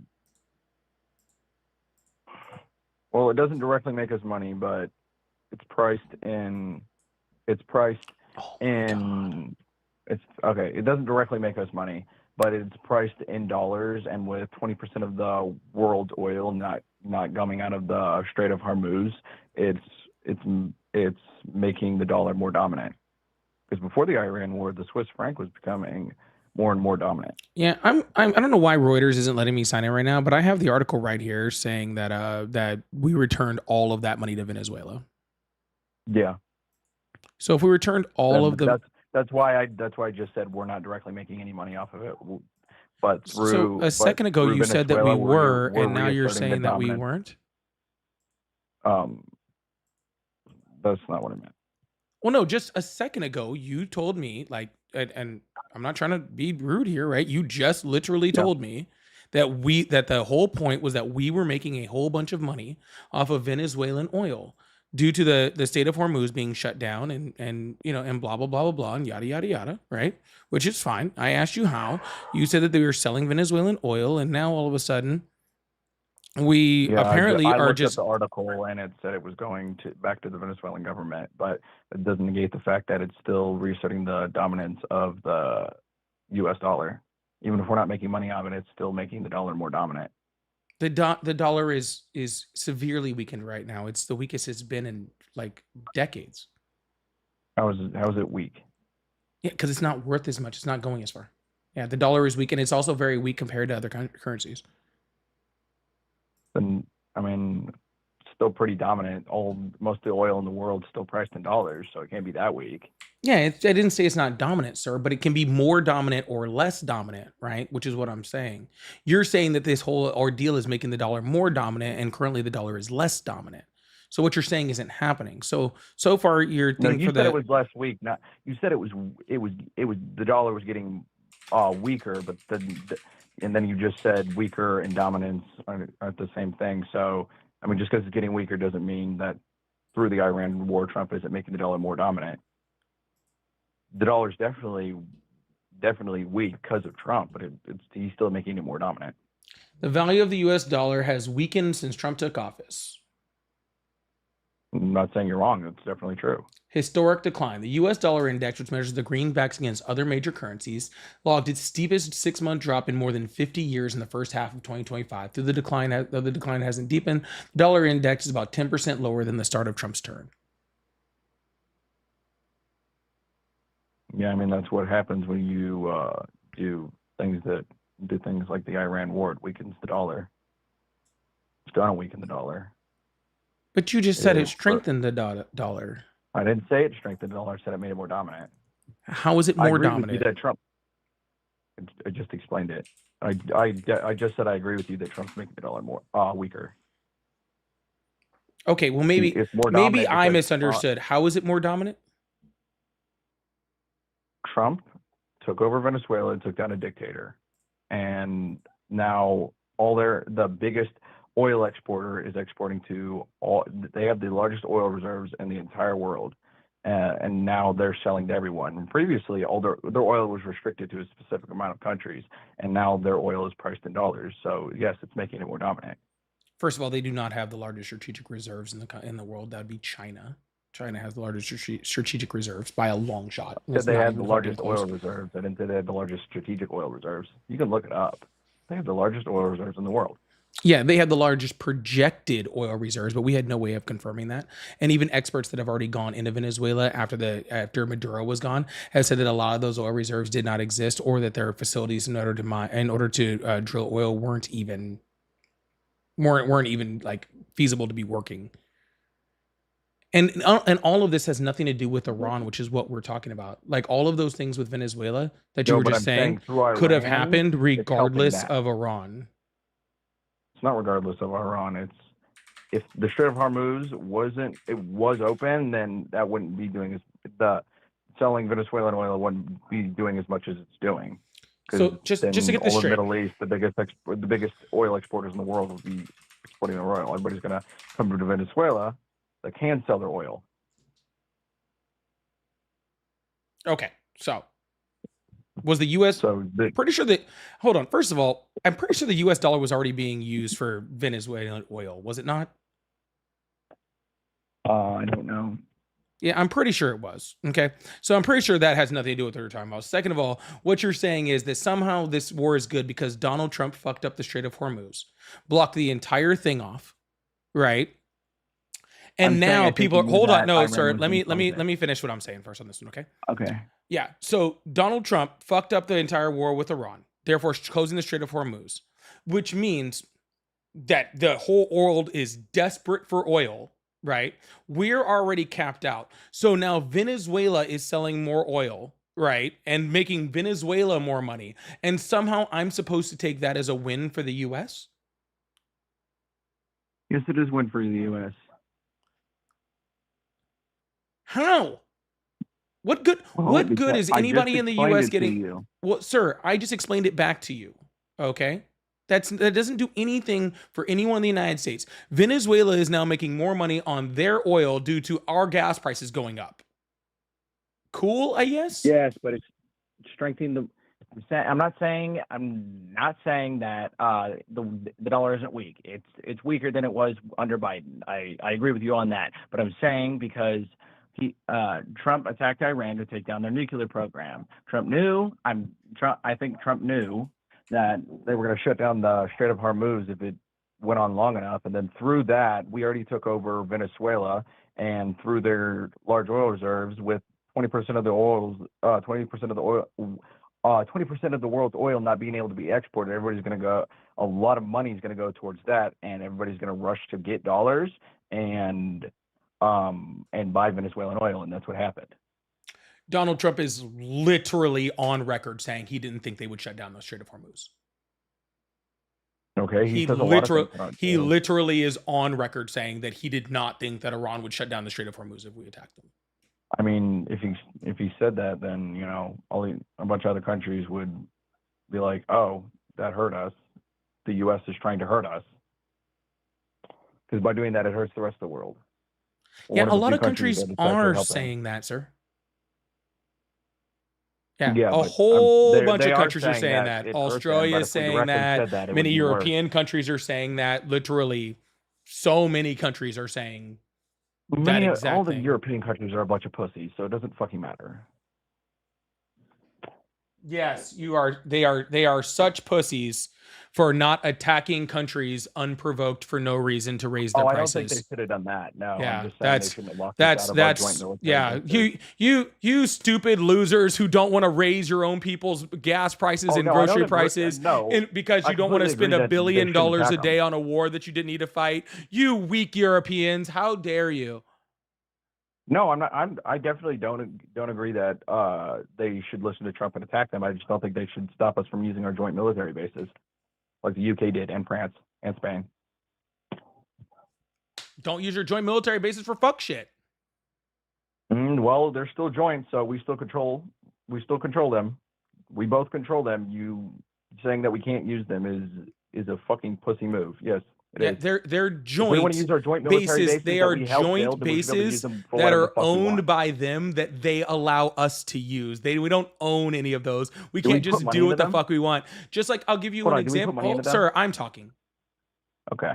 Yeah, thank you. You do realize that there's foreign air forces and militaries that have people stationed at our bases too, right? Those are considered joint bases. And you know, like Germany can't come in and say, hey, we have people stationed at a base in the US, so therefore it's a joint base, so we can do whatever the fuck we want. Do we put money into any of these joint bases? Do they put money into our joint bases? Probably.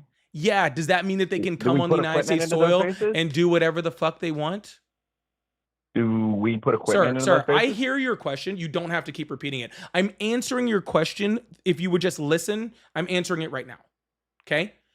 Germany, listen. Okay, I'm listening. I heard what Thank you said. You don't need to repeat obviously not. Okay. Germany puts money into bases on U.S. soil. Okay. They have troops stationed on U.S. soil. Okay. Those are considered joint bases on U.S. soil. Does that mean Germany can just unilaterally decide to start attacking Canada from those bases? I don't think they should, but I think they should be allowed to use the base that they put money and equipment into. That is the dumbest thing I've ever heard in my entire life, because literally Canada would then see, because literally then Canada would see that Germany is attacking them using our bases. So therefore Canada would then be allowed to attack us because the attacks are coming from us. Okay, that puts our people at risk. That puts our people at risk. That puts our people. That puts our people at risk. That puts our military at risk of attack, because another country is deciding the military actions that are happening within the borders of our country. So just the same way that would be literally the dumbest thing that anybody could do, is to just allow whatever country to come onto our bases and then be able to attack other countries from our bases just because it's a joint base and they put money into it. Okay, the same thing we can't do in Italy or in the UK. Those are UK bases that they allow us to use. Okay, and we invest money into them because they allow us to use them. But they have the ability to turn that off too, and they get to decide whether missiles or fighter jets or bombers are launched off of their runways because it's their country. Okay, and just the same way that the U.S. wouldn't allow it here. Because what we're trying to do is we're trying to take down a dictatorship, and before we attacked them, they were a nuclear threshold state. They were weeks away. Multiple experts said that they were weeks away from nuclear capabilities. We're attacking a horrible country. That's a stupid analogy. It's something that would never happen. So first of all, the director. Oh, you're not done. That we put resources into to attack a dictatorship and a dangerous, unstable country from just getting nukes and attacking people like Israel and other countries they don't like, because that's what they're trying to do. They're trying to get nukes so they can use it as a bargaining chip. Yeah, first of all, who are these experts that are saying this? I don't fucking know. Okay, well, if you're just going to say the experts, okay, that would be an appeal to authority, and you don't even know the authority. But hear about this. And find multiple experts. Sure, how about this for an expert? The Director of National Intelligence. Okay. How about the Director of National Intelligence under the Trump administration, who specifically said under oath that Iran was not trying to build a nuclear weapon? Oh, so they just have a stockpile of enriched uranium and ICBMs just for fun?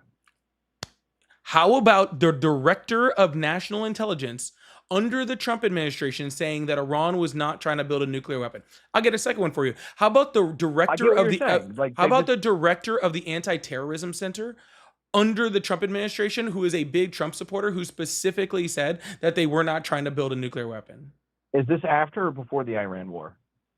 One was before and one was after, actually.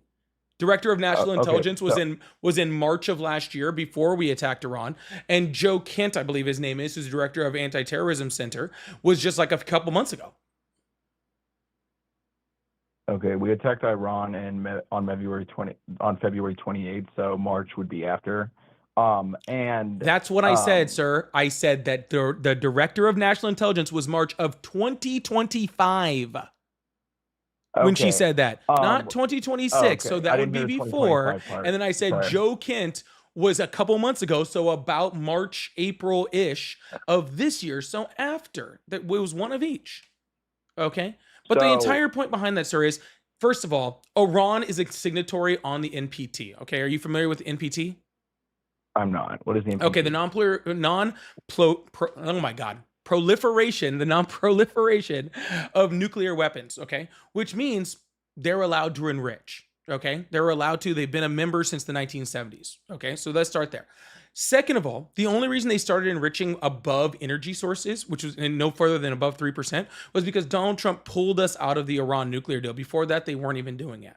Third of all, Donald Trump told me last June that they obliterated Iran's nuclear program and that they were a decade to 2 decades away from being able to create a nuclear weapon. So literally a year ago, like almost a year ago now, Donald Trump said that they were decades away from producing a nuclear weapon. Okay. So I have Donald Trump saying they were decades away last year. I have the director of national intelligence saying that they weren't even trying to do it before. And I have them literally where they had turned over all their nuclear material and weren't trying to do any of those things anyway. Not to mention that it's literally like only a couple weeks away. Okay, because they were at 60%. But just because they were at 60% doesn't mean that they were trying to. All right. Doesn't mean that they were trying to do it. It means that they had the capability to do it within a couple weeks. You see the difference? You know the treaty that stopped Iran from making nukes. We were only in it for a year, and they did have nuclear facilities where they were making ballistic missiles, and we destroyed all those facilities. So that's not true. They did not have. They never enriched above 3%. Hold on. What's up, Ari? Oh, I just realized if the guy's talking, I can't hear him. Oh, well, what did you have to say anyway? I mean, he asked the question as if why does Iran have enriched uranium and ICBMs? And I was just going to ask, why do we have those things in the U.S.? Because we have nukes and we'd like to make them so we can have a big enough arsenal to have a deterrent against Russia and China. Because Russia is at 5,000, we're at 5,000. Our nuclear arsenal is only a little bit above Russia and way above China, but they're still trying to make more. We have that stuff here so we can continuously make new nukes and replace old ones. So what you're saying is we're doing it for self-defense reasons. Boom, mic drop. So what you're saying is we're doing it for self-defense reasons, correct? Yeah, we can nukes can never be used in a war because it's mutually assured destruction. Yeah, I'm very familiar with the theory of mutually assured destruction. But what you're saying is, sir, and the point Ari was making is what gives us the right to say that we deserve to have nuclear weapons for self-defense, but Iran can't? Well, we made it before any of the nuclear weapons restrictions were made, and Iran is unstable, and we're trying to help our ally Israel. Hold on, and we are stable? Threatened or nuked by Iran. Hold on, and we are stable? No, we're not stable at all. So we're not stable. Not gonna nuke everyone. We're literally the president of the United States. It's more likely than Iran. The president of the United States, sir. The president of the United States. The president of the United States just recently threatened to wipe out an entire civilization. Yes, because the stock market was going down. Then he said because the stock market was going down. So just to be clear, when Iran does it, they're unstable and don't need nuclear weapons, right? But when Donald Trump does it, we need it for self-defense. You want Iran to have nukes? I mean, absolutely not. That's you. I mean, if you don't, absolutely not, then yeah. But Iran wasn't trying to make nuclear weapons, so it doesn't matter. I don't want Iran to have nukes. That's why I like things like the JCPOA, which kept nukes out of their hands, which is why they weren't enriching above 3%, right? I loved that deal. That deal was great. It kept Iran from even being in the ballpark of creating a nuclear weapon, okay? But Donald Trump pulled us out of that deal. And no, all of the JCPOA, all of the IAEA, God, I always mess that up. IAEA reports showed that while we were in the JCPOA, they were never enriching past 3%. It wasn't until after we left. So just to be clear here, we were in a deal. The IAEA has expressed concerns that he interrupted. The accumulation of highly enriched uranium and intelligence agencies have also said that they have found that they have systemic programs that are relevant to developing nuclear explosive devices. Of course they do, So, sir. If nuclear you had weapons. not cut me off, you would have heard what I was getting ready to say. So let me try to repeat myself again, sir. The agreement that kept all of those out of their hands, Donald Trump got out of. The reason why Okay, they started building all of that stuff is because Donald Trump pulled us out of the deal. If he had never pulled us out of the deal, we wouldn't be in this situation to begin with. But on top of that, sir, to add to that, okay, last year, as soon as Donald Trump came in, they weren't trying to make a nuclear weapon, according to the most prominent intelligence agency that exists on the planet, ours. Okay. Also, then Donald Trump says Mossad's better. Mossad's better. The director of the IAEA also says that they are not trying to reach a nuclear weapon. Why do they need enriched uranium then? Why do they need it? Yeah, why do they? No, not protection. Why do they need a stockpile of it? Why do they need a stockpile of enriched uranium? That just sounds. Do you want to know the real Why do you answer need to a it? stockpile? What's the real Deterrence. answer? You want to know you want to know the real answer? There's only two real answers for it. What? Right? One, okay, so countries like us don't go in and attack them. All right? Because you'll see that everything that people accuse Iran of doing are the exact same things that North Korea does. But we don't go in and attack North Korea. Actually, we can talk about human rights violations. No, we can't attack North Korea because North Korea is a nuclear weapons country. And just like you said, nobody can use a nuclear weapon against a nuclear country because the theory of mutually assured destruction, just like you said before. So the number one reason is that, right, is because if you have a nuclear weapon, then people don't want to come attack you and just take you out for no reason. But the other reason is because currently it is their only bargaining chip. It's their only one. There's the bargaining chip. Sir, can I finish my sentence, please? Yes. Yeah, it was the bargaining chip that got them back on the world stage and had release of sanctions that allowed them to actually start enriching their country again. And that is exactly what they're using it for again now. They had gotten rid of all their highly enriched uranium under the Obama administration, right? They literally handed it all up, just gave it all up in order to come back in to the world stage. And then they turned back around. And when Donald Trump left, they were like, well, I guess we got to start enriching again, because the only way that we are going to get anybody to actually, release sanctions, to do any of that stuff is if we start enriching. And that's why the Donald Trump's little deal where get rid of all enriched uranium, no matter how small, is never going to work, because again, they're a signatory on the NPT, on the nuclear weapons, the non-proliferation nuclear weapons treaty, right? Which says that for technology, for medical use, for energy, they're allowed to enriched uranium. They're allowed to. They signed on. Everybody signed on. This was in 1970 or something. Okay, they've been a part of it forever. 191. 191 countries signed on to it. Which I think is all but what, 2? It's all but 5. All but 5. I was okay. close. So you just contradicted yourself. They shouldn't have that kind of bargaining chip to have the ability to make nukes. So just because they're not actively making them, they still shouldn't have the ability to start making nukes whenever they want.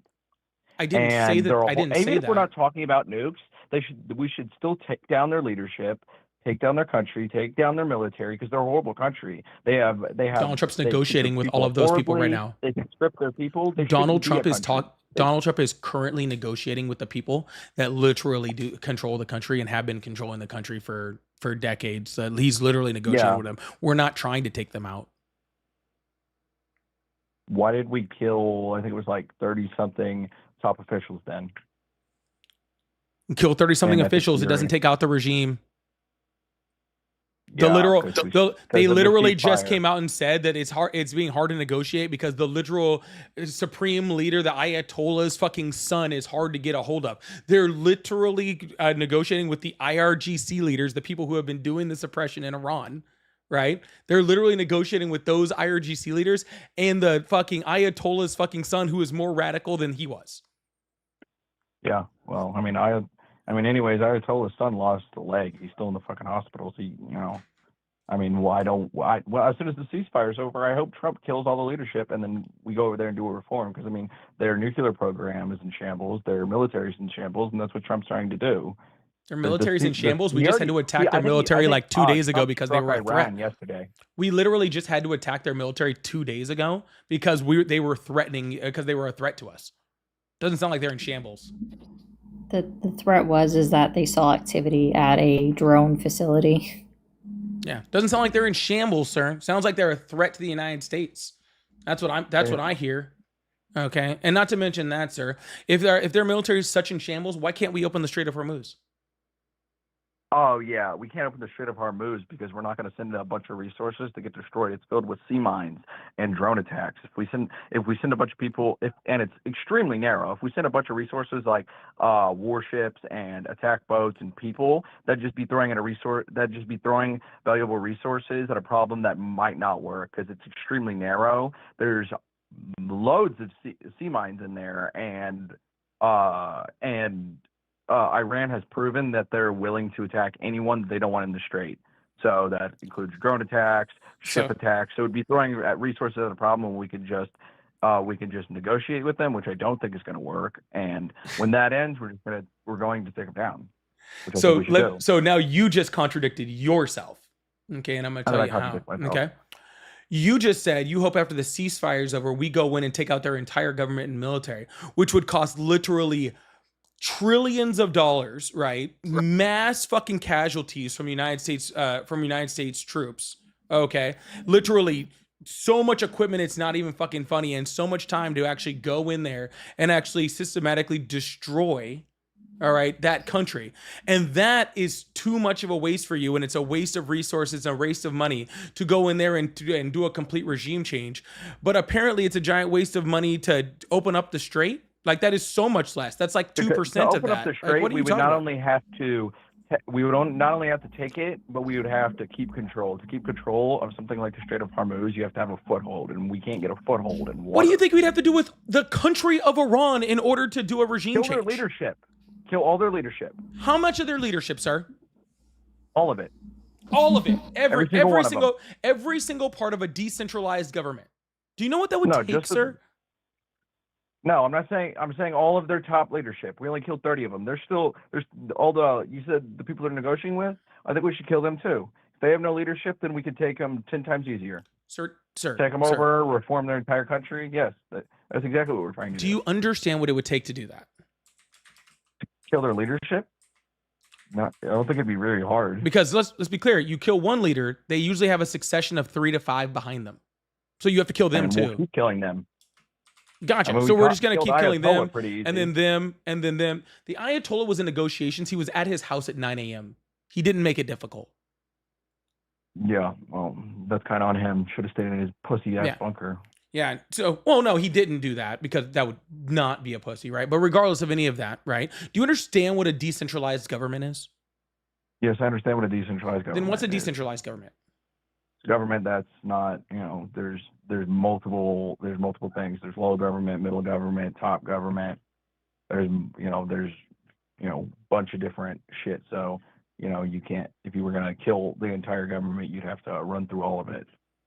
Good job. Right, correct. So decision-making power, financial resources, all those things are spread out. They don't come from the Ayatollah. They come from all different places, right? The IRGC controls its own stuff. This region controls other stuff. So when you say take out the government, you have to take out the heads of every single one of those regions, right? And then you have to take in all of the people that are within that. You have to take out all of those, okay? And you have to do it for all of their lines of succession, all right? So you're literally talking about thousands and thousands and thousands of people. So let's be very clear, all right? There was already... By killing thousands and thousands Hold on, sir. There was... their population from... Sir, thousands of people... You need to listen, okay? They were already briefed, all right, by the Defense Department, by National Intelligence. The White House was briefed on this before we attacked in February, okay? That the only way they were going to be able to pull off a regime change, the only way, was for a full boots-on-the-ground war. That's the only way, okay? Is to completely launch a full-scale boots on the ground fucking war in Iran, right? The whole 9 yards. Okay. So, like I said, trillions of dollars, right? He was planning on doing that before the negotiation. Trillions of dollars, right? Fucking like resources, manpower, huge loss of life. All right. Huge loss of life. Okay. That's what would be required to do what you, what you're suggesting that we do. The benefits outweigh the negatives, though. Let me finish. Okay. Why? First of all, you'd have to explain to me what benefits, but that's a whole other thing. But first of all, okay, why is that the US's job to go into another decade-long fucking war with a huge loss of life at the expense of trillions of dollars of US taxpayers? Why is it the US's job to go do that? To get what out of it? Because we're the police of the world. Why? Well, we did it after World War II. I didn't ask if when we did it before. I said, why do we have to be it now? Why do we have to be the current the police of the world? Why do we have to send Americans to go fucking die to do that? There's currently an axis being built. That's why we need to be the police of the world right now. Oh, gotcha. China, North Korea, Russia, fucking BRICS, fucking Iran. Giant axis being built. That's why we need to be the police of the world, to stop shitty countries becoming too powerful. You know, like the Nazis and the Soviets. Stalin killed 630 million, and I think it was like 6 million Jews that Hitler killed. You know, those are only confirmed. But if we're the police of the world, then we could stop shit like that from happening, like taking down Iran. So you're comparing Iran to the Soviet Union and Nazi Germany. I'm using those countries as examples by saying that fucking God, that is absolutely insane, sir. That is absolutely insane, sir. Israel is our ally, and they literally are still committing a genocide right fucking now. We're on the wrong side. You want to talk about people committing genocides across the world? We are allies with the country that's doing that. China's not doing that. Russia's not doing that. Well, Russia has been known to do that, but regardless, Russia's doing that. But Iran's killing a bunch of their citizens, but we're allies on the same with Israel. Wait, how is Iran killing a bunch of their citizens? I mean, not Iran, Israel. I didn't say Israel was killing a bunch of their citizens. I said Iran was. Israel's committing a genocide. Okay, how's Israel committing a genocide? Are you talking about Palestine and Gaza? Yep. That's justified. Those countries started their own fucking country. Wow. Well, I'm not saying they should kill them. Honestly, I don't think they should. I don't think they should do the genocide. But I like their policies. Holy shit, dude. I don't think I haven't heard anything about. Holy shit. Okay, don't interrupt bro. me.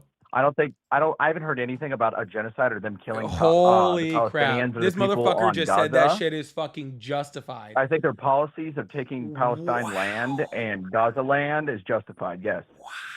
I don't know where you're getting information about genocide. All right, I'll be right there. Your whole thing about genocide, do you have any proof of this, or is that just you spouting shit? Wow. You just said it was fucking justified. Palestine land is good because it's their land, and those Palestinians hate them and kill them. Wow.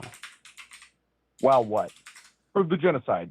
You're saying, wow, he agrees with genocide, but you have absolutely no proof that they're committing genocide. What's the definition of a genocide? So it's killing a specific ethnicity because you think you're superior.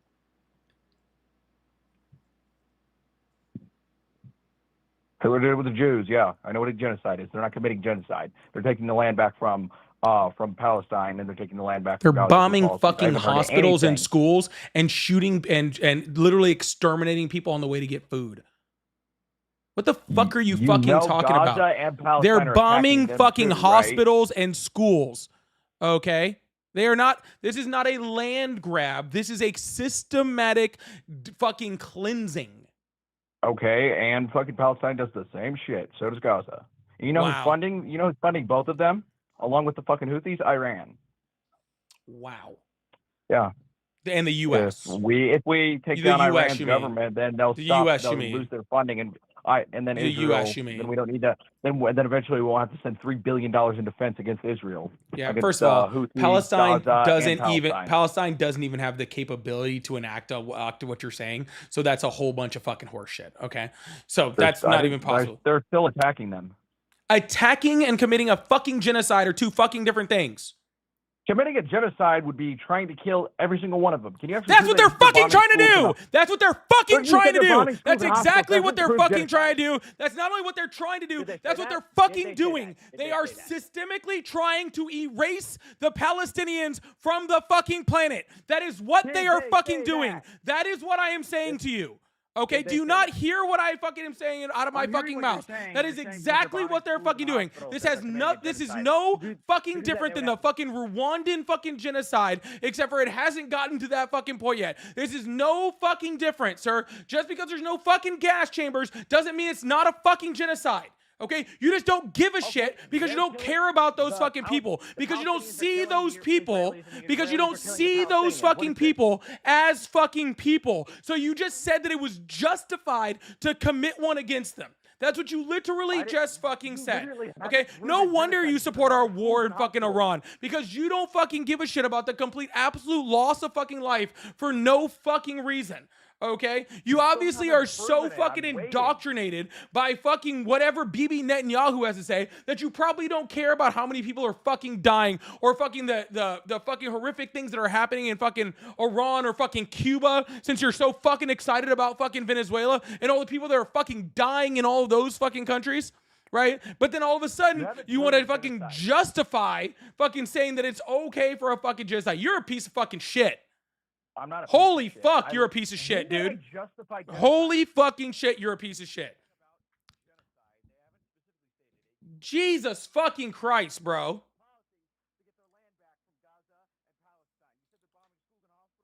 No power, no electricity. Fucking, we're fucking sending Tomahawk missiles through fucking schools in Iran. And this guy's like, oh yeah, we should just go ahead and do it. Fucking piece of fucking garbage, dude. Holy shit. Yeah, I bet you he is too. At no point in time did I justify genocide or said it was okay. You literally just did. I heard it. It's on recording, and trust me, it'll be on a video tomorrow. Trust me. Yes, you fucking did. Yes, you fucking did. Yes, you fucking did. And I heard it, and it's on recording, and I will be putting it up in a video tomorrow. I promise you. So you can hear it again in case you don't fuck. Since apparently you don't know what the fuck you say. Okay. Please repeat what I said. I heard it. Everybody out here, you over 1,000 people watching me. They all heard it. They're all saying in the chat right now that they heard it. I said I support their policy. Jesus fucking Christ, dude. They're not committing genocide. You haven't proven it. You said they're bombing schools and hospitals. The Palestinians want the Israelis dead as much as the Israelis want the Palestinians, and you haven't even proven it. You said they're bombing schools and hospitals. I really don't give a shit what you have to fucking say anymore. Shut the fuck up. The Palestinians are doing Sir, that shut too. the fuck up before I mute you. Killing Israelis too. Prove that. All right, you're muted. Shut the fuck up. I told you to shut the fuck up. I don't listen to people that fucking. I'm not gonna listen to you fucking just sit here and ramble after you just said the genocide is justified. I am not gonna sit here and listen to ramble. I will talk to you, but you need to shut the fuck up first.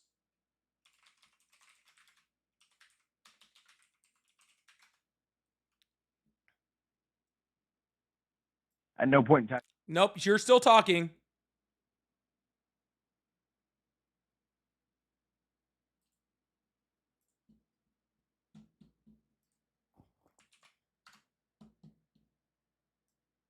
There you go. This is the United Nations showing that Israel committed a genocide. What do you have? You told me to prove it. There you go. The United States. They're the United Nations. So there's my proof. Where's yours?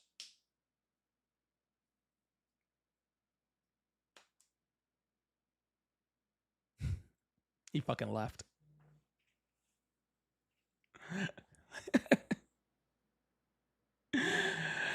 He fucking left.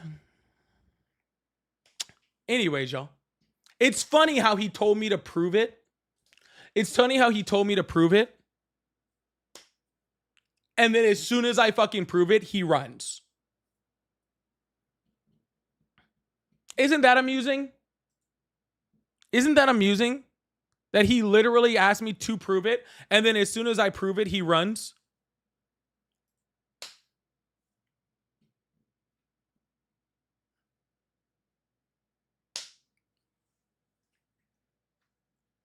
Anyways, y'all, make sure you guys hit that follow button, hit that subscribe button if you haven't already. I really, really appreciate you guys. Thank you guys so much.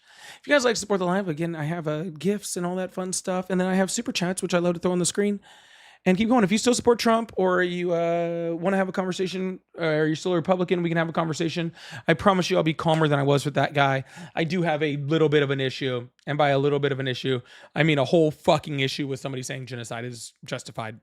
So, yeah, no, I'm not actually apologetic for that. Fuck that guy. No, don't. Actually, I'm actually glad that I dropped down. Sorry, I was saying I apologize for getting a little wound up there. I don't apologize. Fuck that guy. Straight the fuck up. So Crow said check Vimo. I know, I'm getting to it. Oh, okay. Sorry, I just read it. No, that was justified, and the reason why the United Nations is able to find that Israel has been committing a genocide not only with Gaza but also the West Bank is because they have met 4 out of the 5 Geneva Convention classifications that make a genocide. And you only need to meet 1 in order to be classified as a genocide.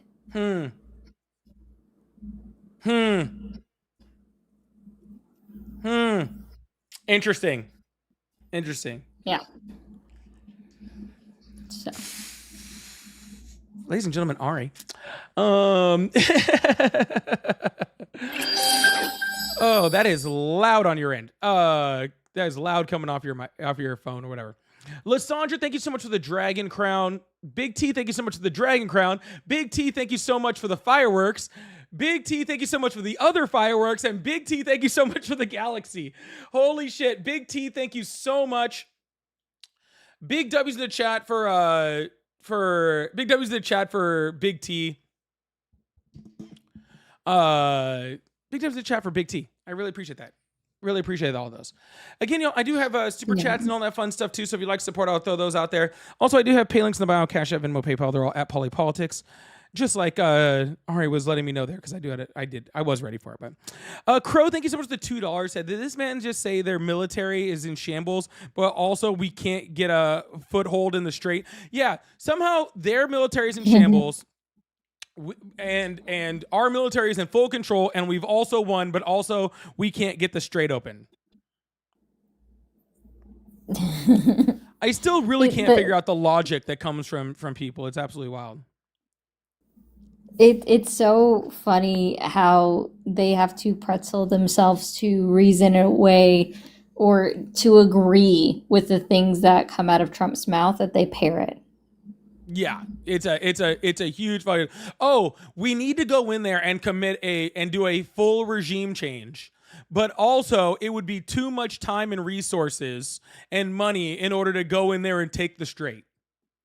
Yep, that's literally what was just argued against me. That sounds insane. Accurate. That's insane. That's what I heard too. Lindsay, is that Lindsay? That's such a cool spelling of that name. Ooh. Remind me to show you what that is. That's such a cool spelling. It was such a cool spelling of your name, Lindsay. Said they want to genocide trans people. Thank you for fighting. Oh, thank you so much. I appreciate that.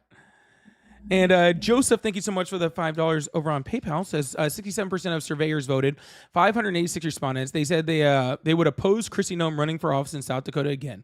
Only 22% said that they would support her candidacy, while 11 remain unsure from the Emerson College poll. Oh, all right. Thank you so much, Joseph. We were talking about Kristi Noem earlier, so I appreciate that. I would listen. Wesley, thank you so much for the $2 super chat. He says, please say "rawr" to Ari. Oh, rawr. Do you want to know why? Nope. Okay. Sure don't. Do you want me to roar or do it that way? Sure, go ahead. Rawr. Rawr. That was kind of hot. Scott, thank you so much for the $2. Says this Iran bullshit is blank something Epstein's file Is to avoid is to Epstein's avoid file. Epstein file. Yep, sounds right. Yeah. Also, W. Crow, thank you for the 3. He said, I sent the man 2, so I'm sending you 3. There you go. That's funny. Reparations. Pay the white person more. That's right. No. Playing. Crow knows I'm playing. Crow knows I'm playing. Tad, thank you so much for the $5 super chat. Said this dude got his military strategy from Check Notes, Call of Duty. Also, Trump went to a bunker because of BLM. That's true. That is true. Talking about people being weak for going into bunkers. That is true. That's 100% true. Thanks, Tatted. The Blues, thank you so much for the $5 super chat. Said U.S. oil companies want no part of Venezuela. Venezuelan oil is the consistency of peanut butter, hard to refine and recover, security a nightmare. Yeah, I think didn't Donald Trump try to do something? I think it was against I can't remember if it was Exxon or Chevron, where he wanted to he put some restriction on him because he was so mad because they were like, yeah, we're not going to Venezuela to go grab that shit oil. I think it was Chevron. Was Chevron or BP? I don't think it was BP. I think it was Chevron. If I remember correctly. Yeah. So, but that oil's complete shit. Yeah, and saying that somehow U.S. is winning because other countries are buying Venezuelan oil and that's supposed to be a good thing for us, I don't understand. That makes zero sense. Pepsi, thank you so much for the 7 hat and mustaches too. I really appreciate that. Thank you so much. Jocular said that you made him blush because you consider him one of the smart lawyers that he knows, that you know. Well, I say that, and then he sends me a super chat with a word I don't know. So he said, from what I've seen, you'd make a good lawyer. You think structurally, respect precedent, spots people something. Interesting. I'm going to look that. I don't know. Do you know that word? Either. You don't know that word either? So maybe I wouldn't make a good lawyer. He knows all these words I don't know. Branch of knowledge that details with theory, principles, and methodology of text interpretation. All right. I like it. I just got lawyered. I would see. That's why I can't be a lawyer. I'd have to learn words like that. I don't think okay, for as many of I've actually listened to quite a few SCOTUS hold on real quick. arguments. Hold on real quick. Coolio, yes, this is 100% pre-recorded. Hell yeah. Just like Donald Trump says right here, the stream is fake and not live. So I just want to make sure that you guys, I let you guys know that you were right, okay? Hell yeah, brother. Oh my God. Yeah, I want to let you guys know that you are 100% right. Anyway, sorry, what were you saying? I apologize.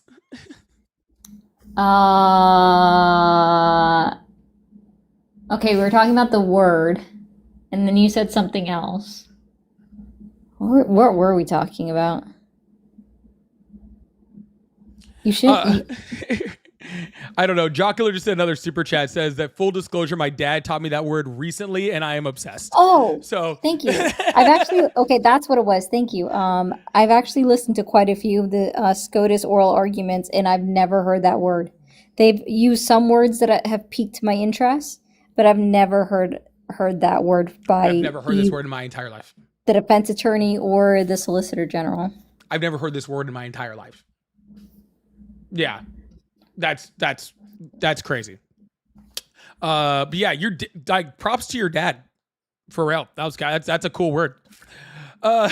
Scott, thank you so much for the $5 super chat. Says Trump is giving the address at the University of Southern Arrogant Assholes. Oh, so it also so it's pronounced hermeneutic. Yeah, and it's actually specifically, it's typically related to biblical text. Oh, interesting. Also, there's 666 people watching in TikTok right now. Hell, Satan. Interesting. Well, I have 66,600 likes on my TikTok channel, so hell, Satan. There you go. Scott, thank you so much for the $2 super chat. Said, Polly, it seems you have trouble reading Canadian. That you don't even. I don't know how to read Canadian. I agree. I also think Scott types too fast sometimes. I think Scott's starting his weekend early. All right. Jay, thank you for the $1 Venmo. Also says, also the 250th Trump event taught me Milli Vanilli apparently still exists, and I don't know what to do with that information. And I don't know how to help you. Okay, because I don't know what to do with that information either. Actually, and I didn't know it from what you said. So I'm actually learning that right now. So Jay's Crow. Crow said, I just sent Polly another $1, so here's one for you because I'm petty and indigenous. Oh, that was Jay that just said that. Yeah, that's. Yeah, that Jay's Crow.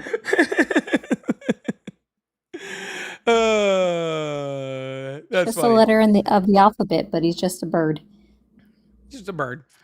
Wesley, thank you so much for the $2. Said, hail Satan, prank me to Jeebus.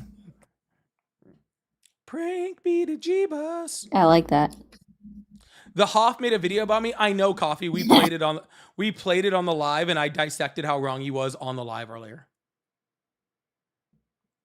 Yeah. He's not well nor smart. Yeah. He made it, and then we played it on the live earlier just for me to prove it, just to show how wrong he was. It was fun. Yeah. All right, who's this person?